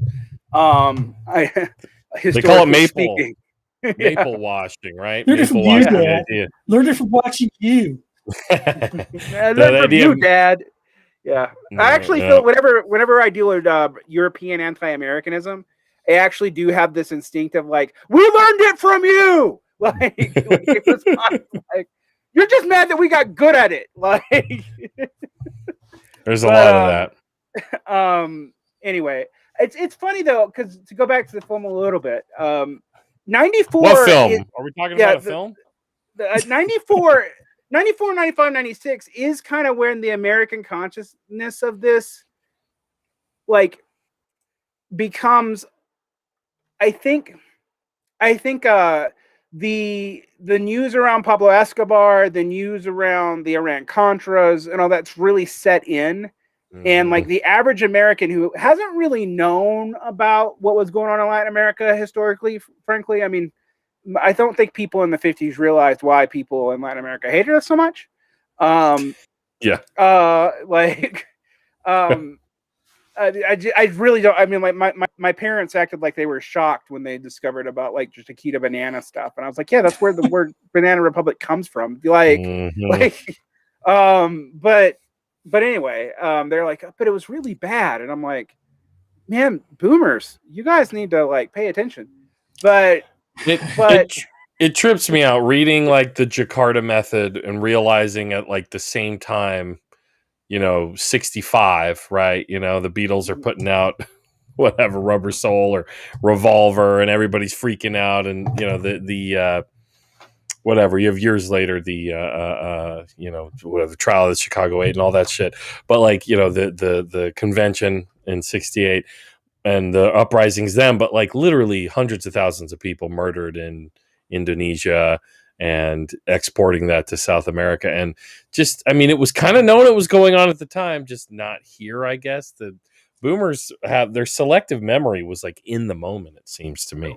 Well, I also think, like, to be slightly fair to our obnoxious parents, in this case, literally, we only had 3 media channels and none of this was reported on at all. And there was no incentive to report on it. I mean, you think about the amount of explosion there was in the reporting of the Korean and Vietnamese wars, where like you could not report on it because, you know, we are prosecuting these wars. And the Korean War, we forget, was highly unpopular with the American populace. So, and in fact, actually, if you look at early opposition to the Vietnam War, it wasn't the boomers who really opposed it. It was actually their parents who remembered the Korean War, and Korean War vets really opposed it.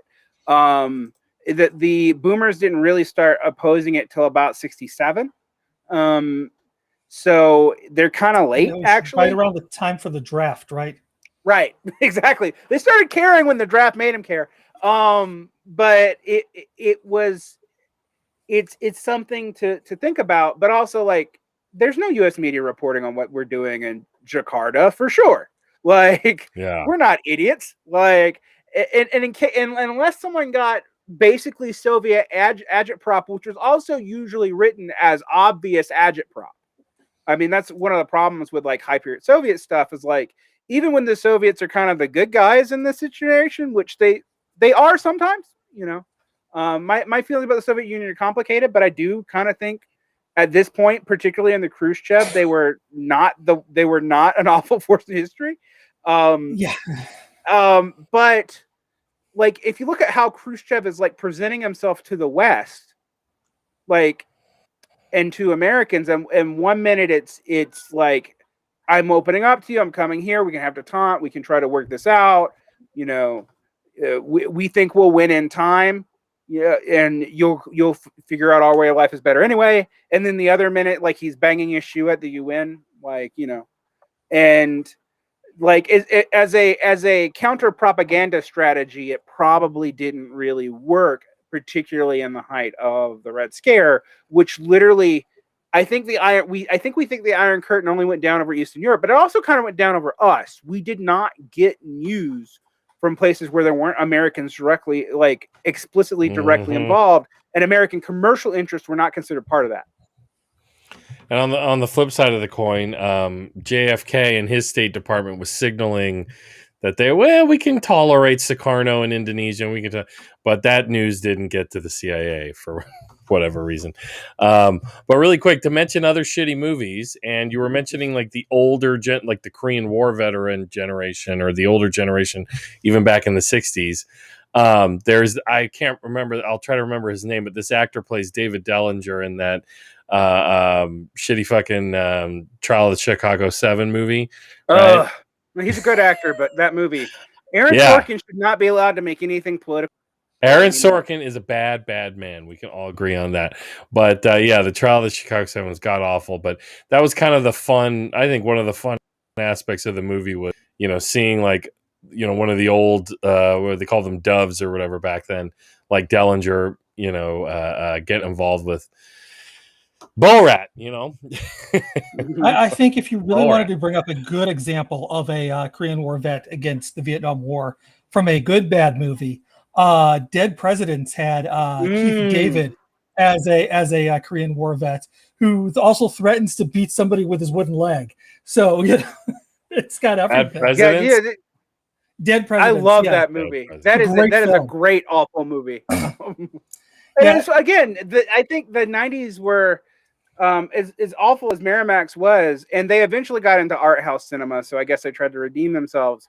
But you go back and see all these like Lionsgate and Miramax movies from the early 90s, and they're kind of great, and they're all bad. There's like this last this last like push of the independent film auteur, which was being slowly killed off in the 80s thanks to Heaven's Gate.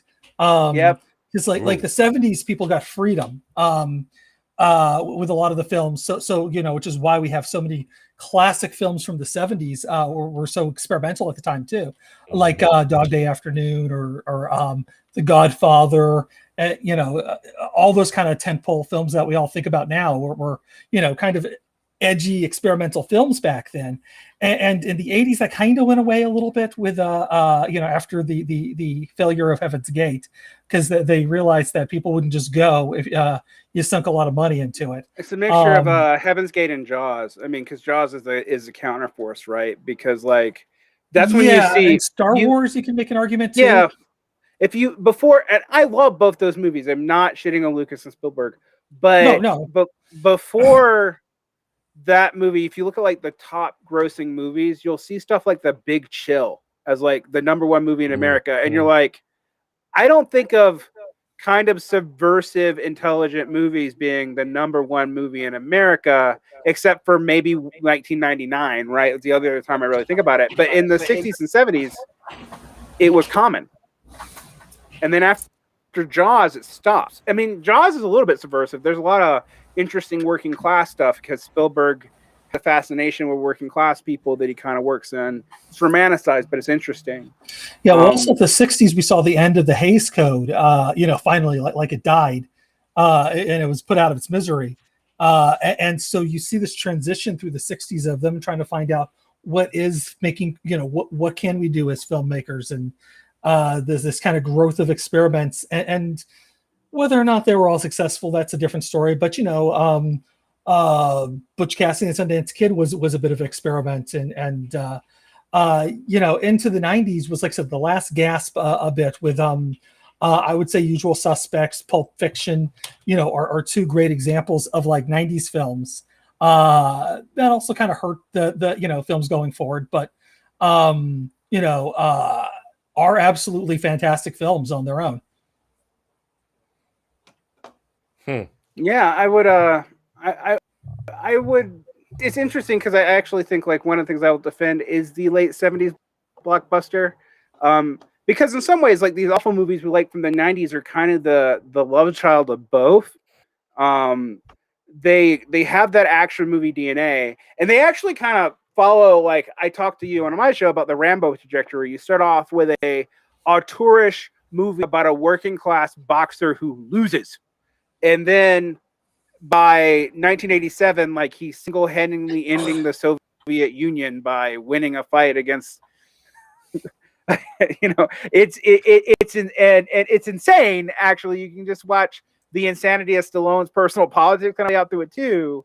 But a lot of these movies are similar in that they kind of combine both this auteur, but they have no money, and they're trying to market themselves kind of like these B movies, right?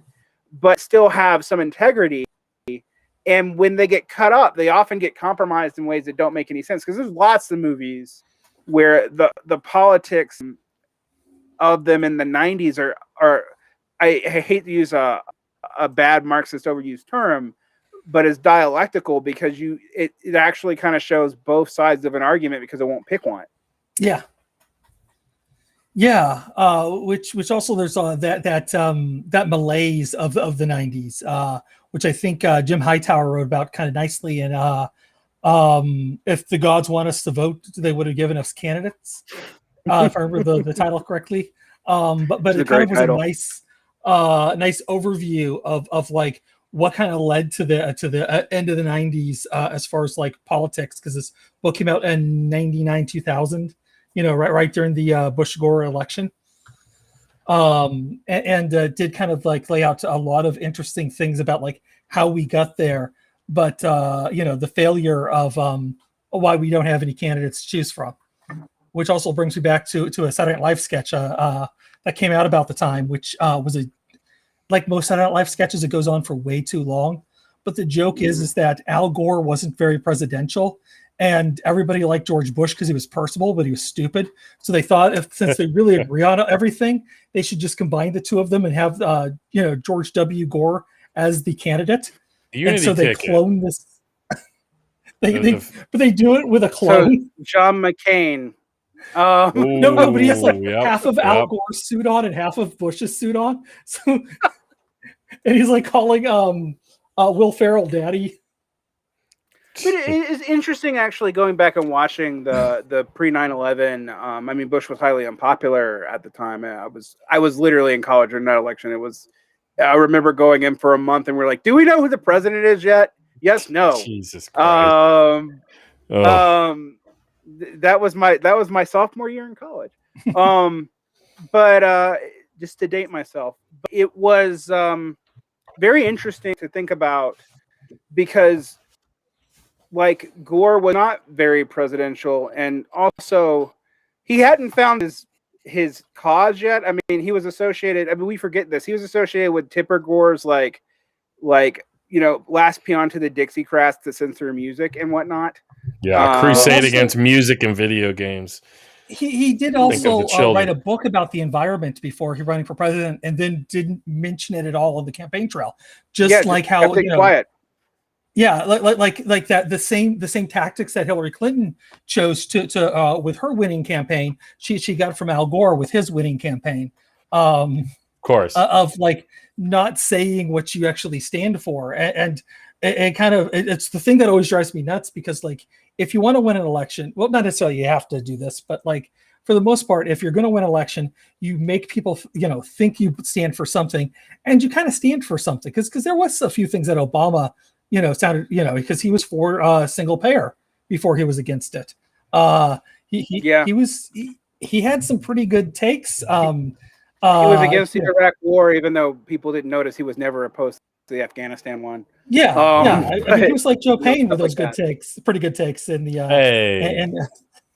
Don't compare. Come on now. I mean, Obama was an interesting figure, but it was my return to left-wing politics was right before then, and I was canvassing for the Gravel campaign.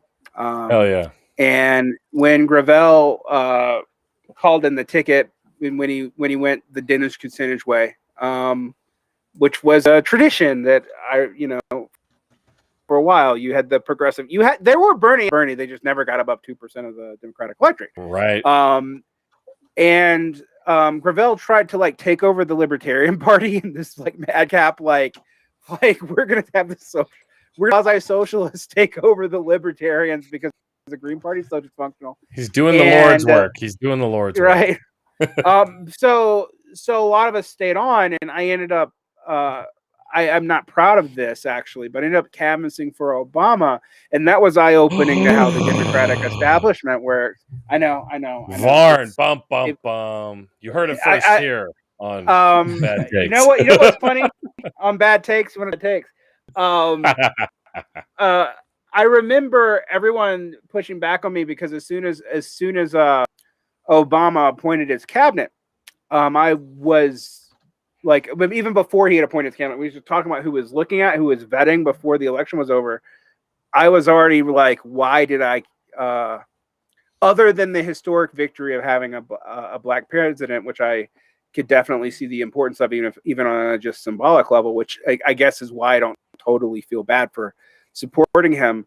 I remember going, this is not going to go well. This is actually, he's appointing because he's afraid of the white backlash. He's actually appointing the most conservative elements of the Clinton administration as the basis for his policy decision. That got worse after, the Van Jones purging, which we forget that people call Van Jones a Maoist. So like, oh my gosh, because he had some, he did have some socialist stuff in college, I guess. Well, listen, Varn, I don't like to admit that I had a Marxist-Leninist working on my campaign. All right? You better keep quiet about that. Right. Yeah. Or that I was taught by a weatherman. Roger Ailes, I never knew. I never seen Roger Ailes, never met him, never hung out with him, none of that. Don't know what they're talking about. But that Derick Varn, he's dangerous. I don't have anything to do with him. The radical left. It was shame to you, man. Shame to you. Just kidding. I'm just ashamed of me. No, I don't give a shit. I'm honest about it, but it's one of these funny things because I was like, until that point, I'd never canvassed for a major party candidate until Gravel, and I hadn't done it until Bernie. Yeah, well, I got burnt. So I haven't canvassed for anyone since Obama, ever, for any reason. Do not begrudge those of you who who walked the Bernie path and fought the Bernie flame, because someone needed to do it. Not everyone can be a cynical old communist like me. Mm-hmm. You were So. you were holding out for stuff like this, you know. You just wanted to see bipartisanship. Things get done, you know. Oh my God. Oh man, you know what I didn't think though is the return of Cold War talk from the presidential seat from two parties. Oh, you're talking Russia, the Russia stuff? The Russia stuff, and actually the Biden administration's constant pivot towards using fear of China to motivate everything. And I say this as a person who I do have critical takes about China, but like right now we're doing an episode on critical takes on China. That's in the books, people. It's gonna be. Yeah. Awesome. But I'm actually really hesitant to voice them these days, because not so much because of left pushback, because who cares about people yelling at me on the internet, really. But because I don't want to give aid to anti-Chinese propaganda. How about that? Who's the next Bernie? I got no idea. Who's the next Bernie? I would have said. I know a lot of people think it's AOC, and I think that's very, very optimistic. So yeah. I hate to say it. It's going to be. I don't think we know who this person is just yet. If that makes sense. Like, we haven't seen them come up yet. Yeah. And it's frustrating because Bernie was a sleeper cell for decades in the Congress. Only real ones knew about him, you know? Like, I mean, I think I first saw Bernie in Bowling for Columbine. You know what I mean? Like, he's in there for a second, walking around with Michael Moore. Oh, I'm hanging out with Michael Moore. We're doing this movie. I don't know what's about, right? One day with Bernie. I first learned about Bernie in 1997 when someone gave me a polemic against him written by Mary Bush, which is oddly, I hate to say it, is prescient about certain things about how things have played out with Bernie. Even though I think as a net, obviously as a revitalization of something like a socialist stuff in America, we don't have that about Bernie. We really don't. Like, I remember feeling like the weirdo voice in the wilderness for like a decade. So, and after Bernie, I'm now the cynical voice in the wilderness, but I'm no longer weird. Yeah, I will. I do kind of want to bring things back a little bit with, just kind of how a lot of these movies tend to. I don't think prophetic is necessarily the right word, but kind of points in direction of like where we're kind of heading. Because you can kind of argue that the remake of Red Dawn was kind of predicting Biden's anti-China stance, even though North Korea was the bad guys. But but originally it was China, and they actually changed it off of international pressure regions. Because China is a big film market thanks to the movie Wolf Warrior 2. Which was like one of the biggest films in the world in 2017, whenever that came out, which is amazing. Unbelievable. I mean, this actually is what's driving, for example, our comic book movie narratives, is that a global market needs a certain amount of cultural desaturation. So you have to play something generic enough and archetypical enough to work in cultures that don't share a lot of cultural assumptions. And the U.S.-Chinese partnership in media has really made that. I know it really well because I lived in places that have movie traditions that are really vibrant film cultures. Mexico and South Korea both do. Yeah. And it was hard to see Mexican and South Korean movies in those countries because of how dominated they were, first by American movies, and then in South Korea by some Chinese movies. And then you'd occasionally have a breakthrough Korean director who was saving their career by marketing to America and then having it exported back. Damn. And that there's still a South Korean movie industry, but there are much less film things there are much less screens devoted to South Korean films in South Korea, and in Mexico, like I saw very few locally made movies on the big screen. Most of what I saw was American, even though Mexico dominates the Latin American media market. Like most people in Latin America understand Mexican Spanish because it's ubiquitous on television. But I've seen it weirdly die, and it's kind of a monstrous hybrid of like, if once we marketed to China, we're not making movies that can sell pretty much everywhere, because you can't get the cultural assumptions between even modern China and the US are so different that you really do have to play to really broad and really basic archetypical market. Dudes with guns in that market? Gunmen? I'd be interested to know how this movie, if anyway, any of your Chinese watchers, can you tell us how this movie would go over in the PRC? I would really be interested in knowing. That would be interesting. The movie's called Gunmen, but if you go to on IMDb, they have like little trivia. I usually like the parts that say, what is it, the goofs, where they goof things up. It's funny because in a movie called Gunmen, they mess up the guns. At around 29 minutes after Danny and Cole jump off of the cliff and are washed down the river, Cole complains that Danny lost his, quote, pearl-handled 9mm. The gun that he had was not pearl-handled and was a World War II model Colt 1911, which is a 45. So they're getting the guns wrong. Over here, when they're pointing the guns at each other, there's that whole scene where they disturb the lady in her bathtub, and she has like the underground gun market, and they just steal her guns. In that moment where they're pointing the guns at each other, their guns change through multiple shots. They're holding different guns. They're such accomplished gunmen. You don't know what guns they're going to have. Well, you know where the title of the film comes from. It's not them. It's from the boat.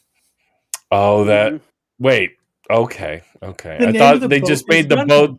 I thought they just made the name of the boat the name of the movie at the end. I thought they were saying something else. No, the name of the movie is named after the boat, which is the whole mystery of the movie. Is what's the name of the boat? I get it now. I get it. But it's a bit of a play. Again, it's too smart for its own good. But that is another staple of like this kind of drug action, cartel action movie, is they have the scene on the yacht. You know what I mean? Where they, all the bad guys are climbing on the yacht and trying to, get the quote unquote good guys. Is this really a buddy movie if the dudes shoot each other a bunch of times? That was the weirdest part to me. I just love when they're just both limping. Yeah. I mean, I would Douglas Lane and I are friends. If you've ever watched Pop the Left, you like I've threatened to shoot him on camera. Oh, it would be a similar dynamic if the two of you were a buddy action movie. Oh, that's funny, man. Of course, now we know what Pop the Left means. Gunmen of the Left. How about that? What a weird movie, man. Varn. So weird that we could only talk about it a half an hour in an almost 2-hour podcast. Yeah. It's just, I don't know how much you can say about it. It's just so odd. And like you said, says hardly anything. But at least they keep it under at the tight an hour and a half. And it's fun. It is legitimately fun. I mean, if you turn your brain off with it and don't expect anyone to really try, it knows what it is and isn't. And I do agree with Andy that I don't know why it's not more popular, actually. I mean, even in the cult scene, I had never heard of this movie, and I worship Highlander movies, including the bad ones. Like, I really like 2. Like, I superimposed 2 on all other Highlander movies because I actually thought it was the standard from which all should be judged, until I watched it again as an adult and realized how stupid I was as a child. But like, Sean Connery was so good in 2, though it makes up for a lot of its problems. The stills of Janice really keep reminding me of Judgment Night. That's another movie from the same time period that's awesome and terrible at once. Although that one's recognized as awesome and terrible. I think both those Tales from the Crypt movies, people kinda And know that what they soundtrack too was like legendary. The way they fused up rap and metal in a unique way for the time. Like it became. Yeah, I was about to say after that, it but- unfortunately created new metal by accident, but No, oh, that's so bad. Damn. but Okay, it's a really good album. yeah. I made this on the fly. Dennis Leary, joke thief. Yeah, man, this is kind of like what you just said about it, Varn, is kind of what I said last week. We watched Tapeheads with John Cusack and what's his name? The guy from Tim Matthews. Tim Robbins. Wait, Tim Robbins. Yes. Yeah, and Tapeheads, and I thought this is a weird like screwball buddy loser comedy. I'd never heard of it, and it's actually not like a total piece of shit. It's actually kind of fun, and that's the thing. Like you said, turn your brain off, have fun. I'm finding that some of the movies so far, we've only watched 3 films for, if you can call them that, for bad takes, and you know they are fun. You know, if you turn your brain off. I remember when I was in high school, I got super into filmmaking. I wanted to be an editor. I was taking film classes at my high school. I was really lucky to have them, and I remember getting in this like giant fight with my mom and my aunt about Van Helsing, and I was just what a piece of shit it was. And just how bad it was. And they're like, yeah, but that's fine. Like, fuck it, you know. And it took me many years to arrive to that point where I can. I used to be a snob, and Yeah. I realized I cut out a lot of enjoyment from my life by being a snob. And right. then I realized that like a movie that's terrible but enjoyable is way preferable than a movie that is competent but boring as fuck. Good And point. I mean, I can think of 1,000 movies that are released now that are just that I watch and just don't remember. As opposed to, you know, these crazy movies from the 90s that I think are objectively kind of bad. I mean, but They got made though somehow. they got made, and a lot of them do know what they are. Yeah. I think that the joke on Dennis Leary in this movie is he's the only person who doesn't get that. Like everyone else knows what this movie is. Like, Except him, again, shooting. And this is one of the more like outwardly gory scenes in the movie too, where he shoots the guy in the face. But it's legit. It's actually legitimate violent, and yeah, you actually wonder, like, because the movie starts off with the burying of Patrick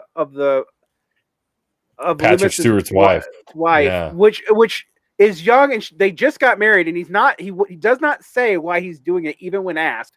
Yes, She allegedly slept with somebody. Right. That was but it. It was vague. Yeah.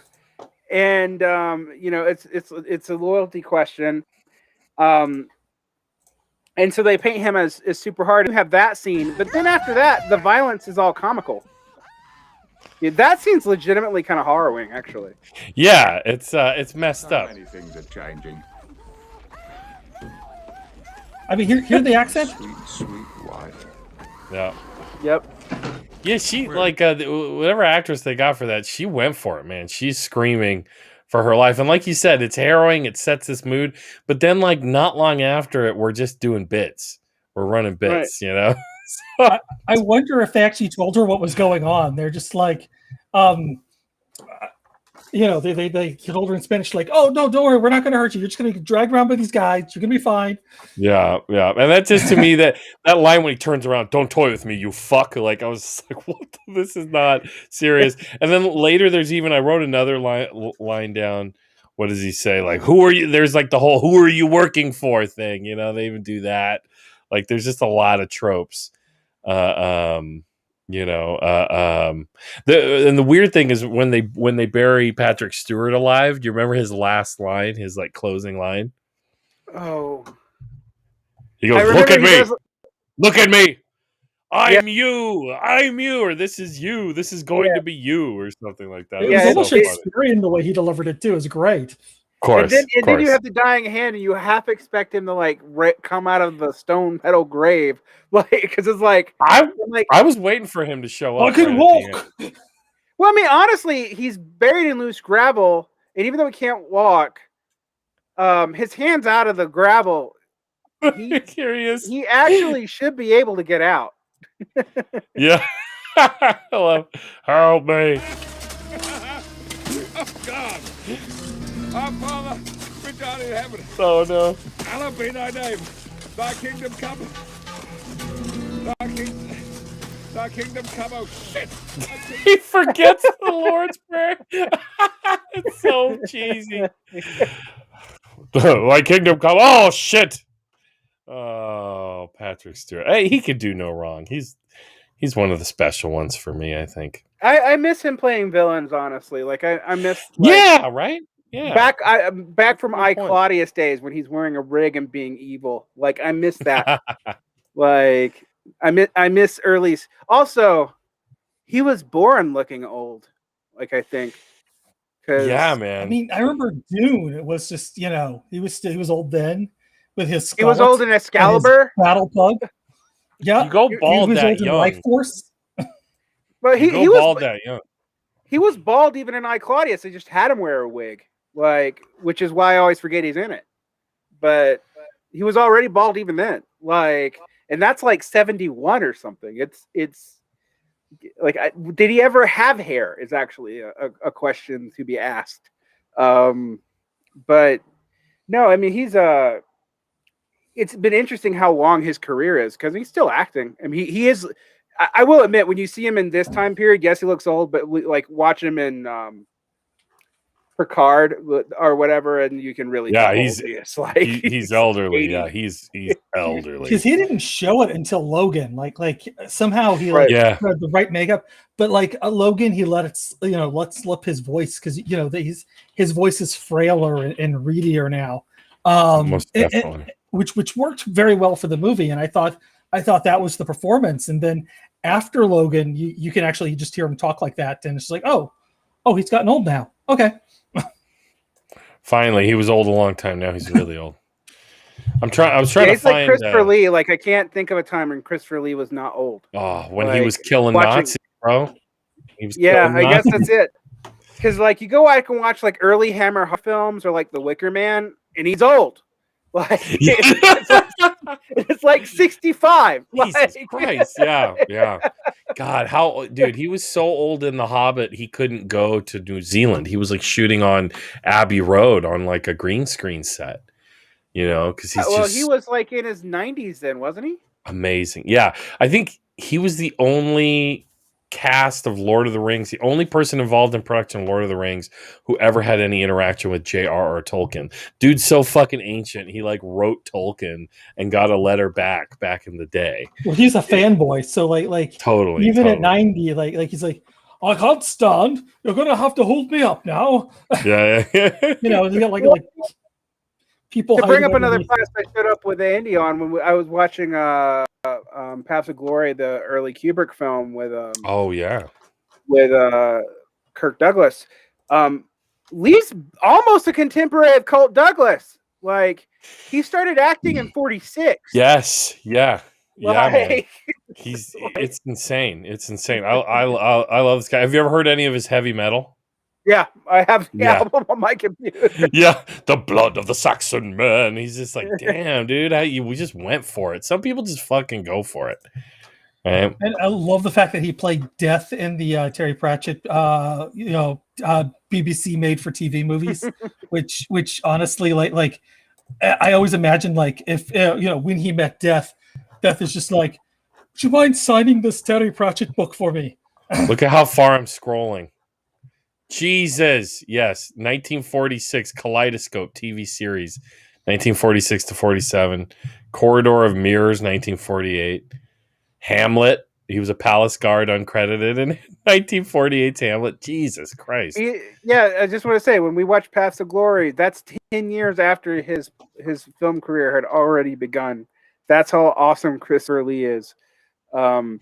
And, though, there is a certain genre of actor, we talk about Christopher Lee and Patrick Stewart, who, I mean, Lee did a bunch of these kind of movies too. I mean, like it was kind of his bread and butter.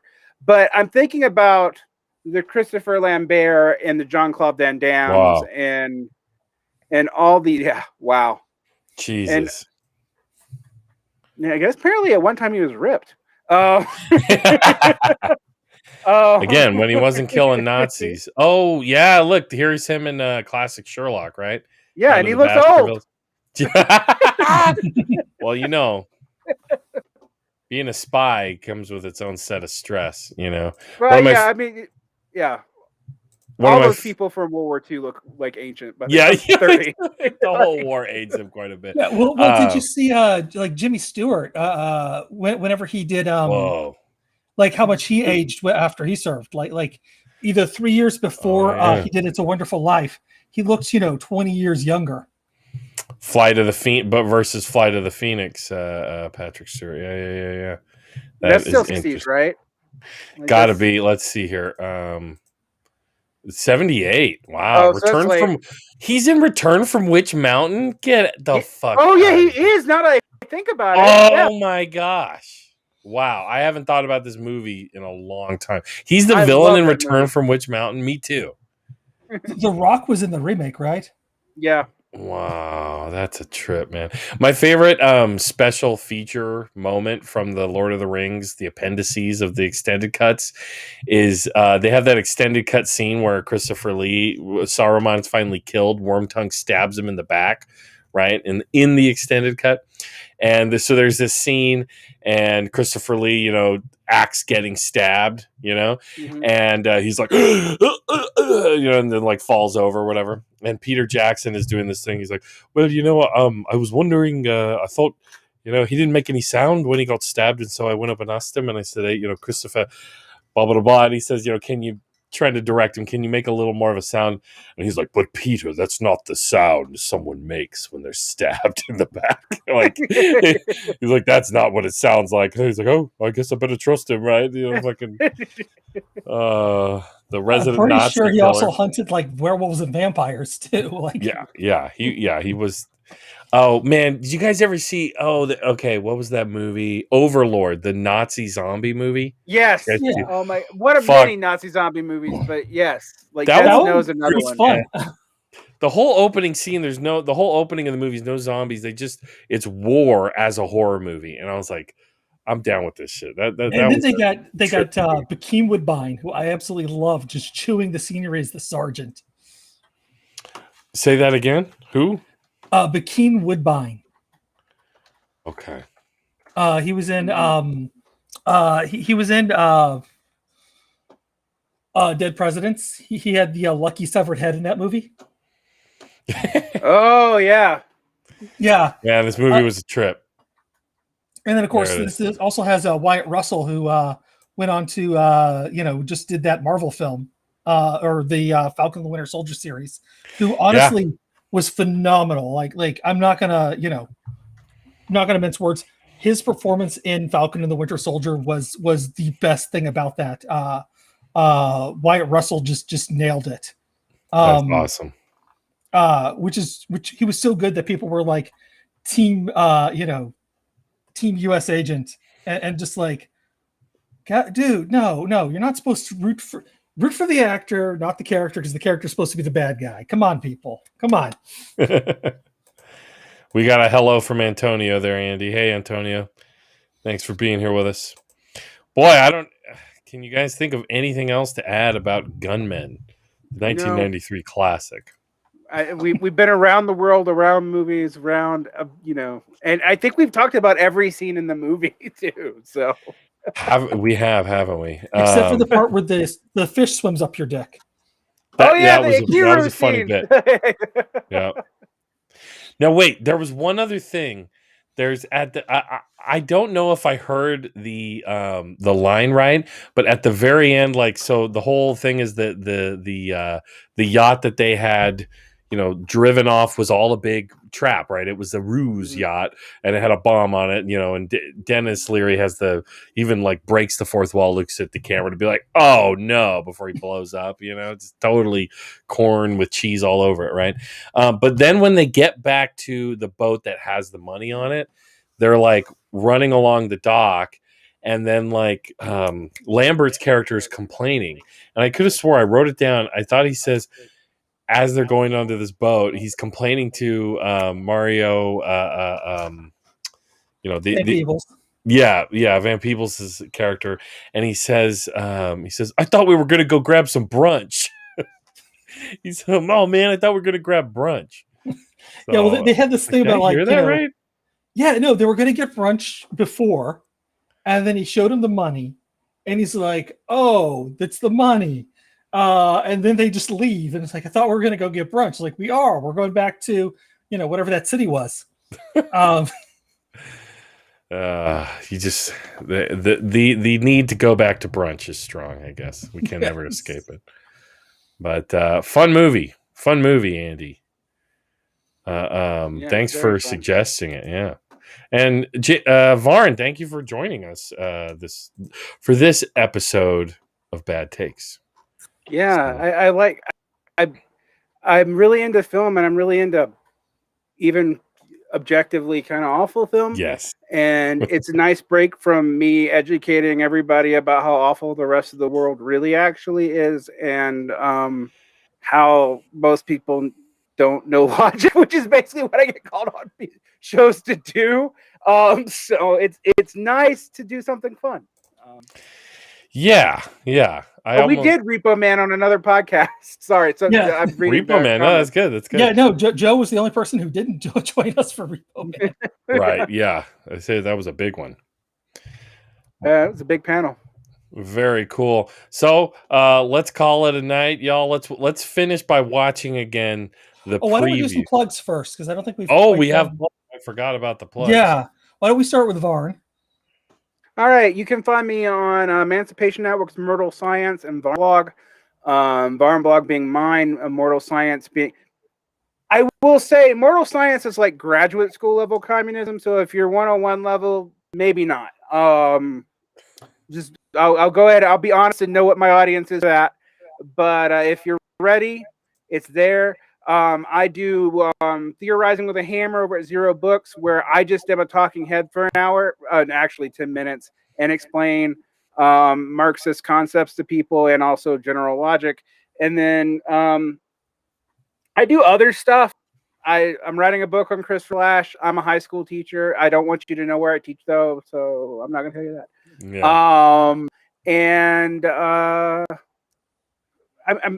I should be good at plugging because it's like half my living now, it feels like, but I'm actually objectively terrible at it. So yeah, you can find me at Varn Blog, though. That's where you're going to see Joe is going to be interviewed by me about stuff that I've kind of warned him about. Don't worry, Joe. I don't embarrass my interviewees. I don't do hostile interviews anymore. Well, now I want to know which ones were the hostile interviews. But thanks, Varn. Thank you. We'll be looking forward to that. And I definitely got to have you on my channel. Folks can check me out, Political Pain, here on YouTube. I'm also on Twitter, Political Pain, and everywhere else. But I do my show on Fridays. Usually I do kind of a news show, but then I do interviews smattered out throughout the week. So we'll see. And then, of course, Bad Takes here with Andy. Andy, do you have something? You have a few things you want to... Somethings, yeah. Yeah, you sent me some stuff. I will bring up the screen share, and then you kind of... because I'm doing 2 movie podcasts, which is great. But this I brought up because this was a collaboration I did with Cole James Cash, who... Again, we had an emergency, so couldn't show up for this episode, but he produced this album with FU, and I did the cover to it. So with, I forget the other artist who colored it. Wow. But looks pretty good. Very pleased with how it came out. I like it. Yeah, no. So quite happy with that. Next thing? Yeah, sure. This is the other movie podcast I do, which is Movie Night Extravaganza. Next episode, which is tomorrow night, is going to be Dune. Forrest Miller is the host with me. We're going to also have Jean Bajlan, Jeremy Salmon, and Conan Neutron. Conan Neutron, who I, for some reason, decided to list as the Glitza Kadarak because I was insane. I also drew a giant pug next to Patrick Stewart. Why? Sludge. Just cause, man, I like it. No, well, I mean, he did carry a pug into battle in like one moment in one scene, which is like the thing everybody latches onto about the movie. I like how you give the pug just as much like room in the frame as like some of the other serious actors. Yeah, I just partly it was like me running on insanity too, which is kind of what happens with some of these. All right, and is there another one here? One more. Yeah, whew, this is a busy big guy. thing right here. Big deal. Ben Burgess is can't do his Sunday night debate, and I stupidly enough pitched him to fill in for him to discuss the Peter David Todd McFarlane debate from 1993, which I almost went to. But that's the story for that night. Yeah, Wow. It's kind of an infamous debate too. Yeah, I screwed up the times and thought it was during the award ceremony, so I completely missed it. But I really, really did want to go back then. But anyways, we're going to have hold up here. Let me just pull up the guest list. We're going to have Brenton Langell, who is a writer of Snow White Zombie Apocalypse. David, hold on here because I've only Pepose, I believe is how you pronounce his name. And I'm going to be learning on Sunday, so this will be exciting. He's written a bunch of different things. He's like an indie darling as far as writing comics goes, which is quite exciting. And cool. Cole James Cash might be joining us. We shall see. He's a big comic book nerd, and if you are a comic book nerd too, you might get there's a reference to his name. So perfect for early 90s comic book fans. So this will be a lot of fun and slightly different than what Ben does on Sundays, but also the same. I see. And that will be on Ben Burgess's channel for Give Them an Argument Sunday Debate Breakdown.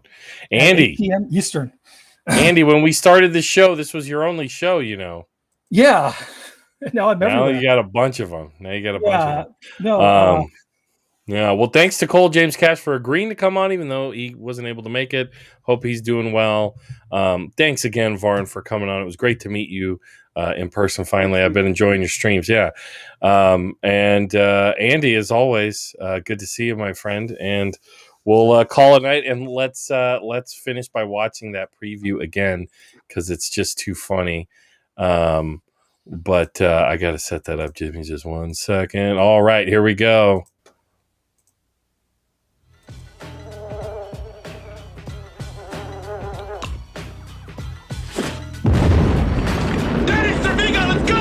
In a South American country,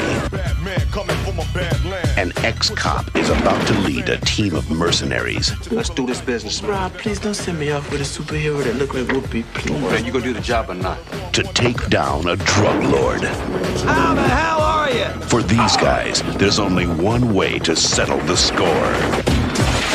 Point blank. Jump out of a helicopter? What do you mean, out of rubber? You a sick mother, man. Leads to high cholesterol if you don't let it out. That's why I always...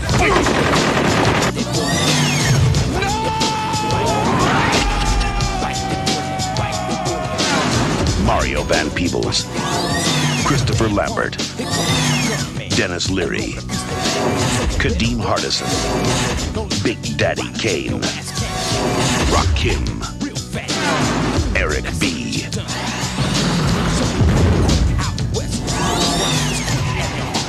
Gunmen.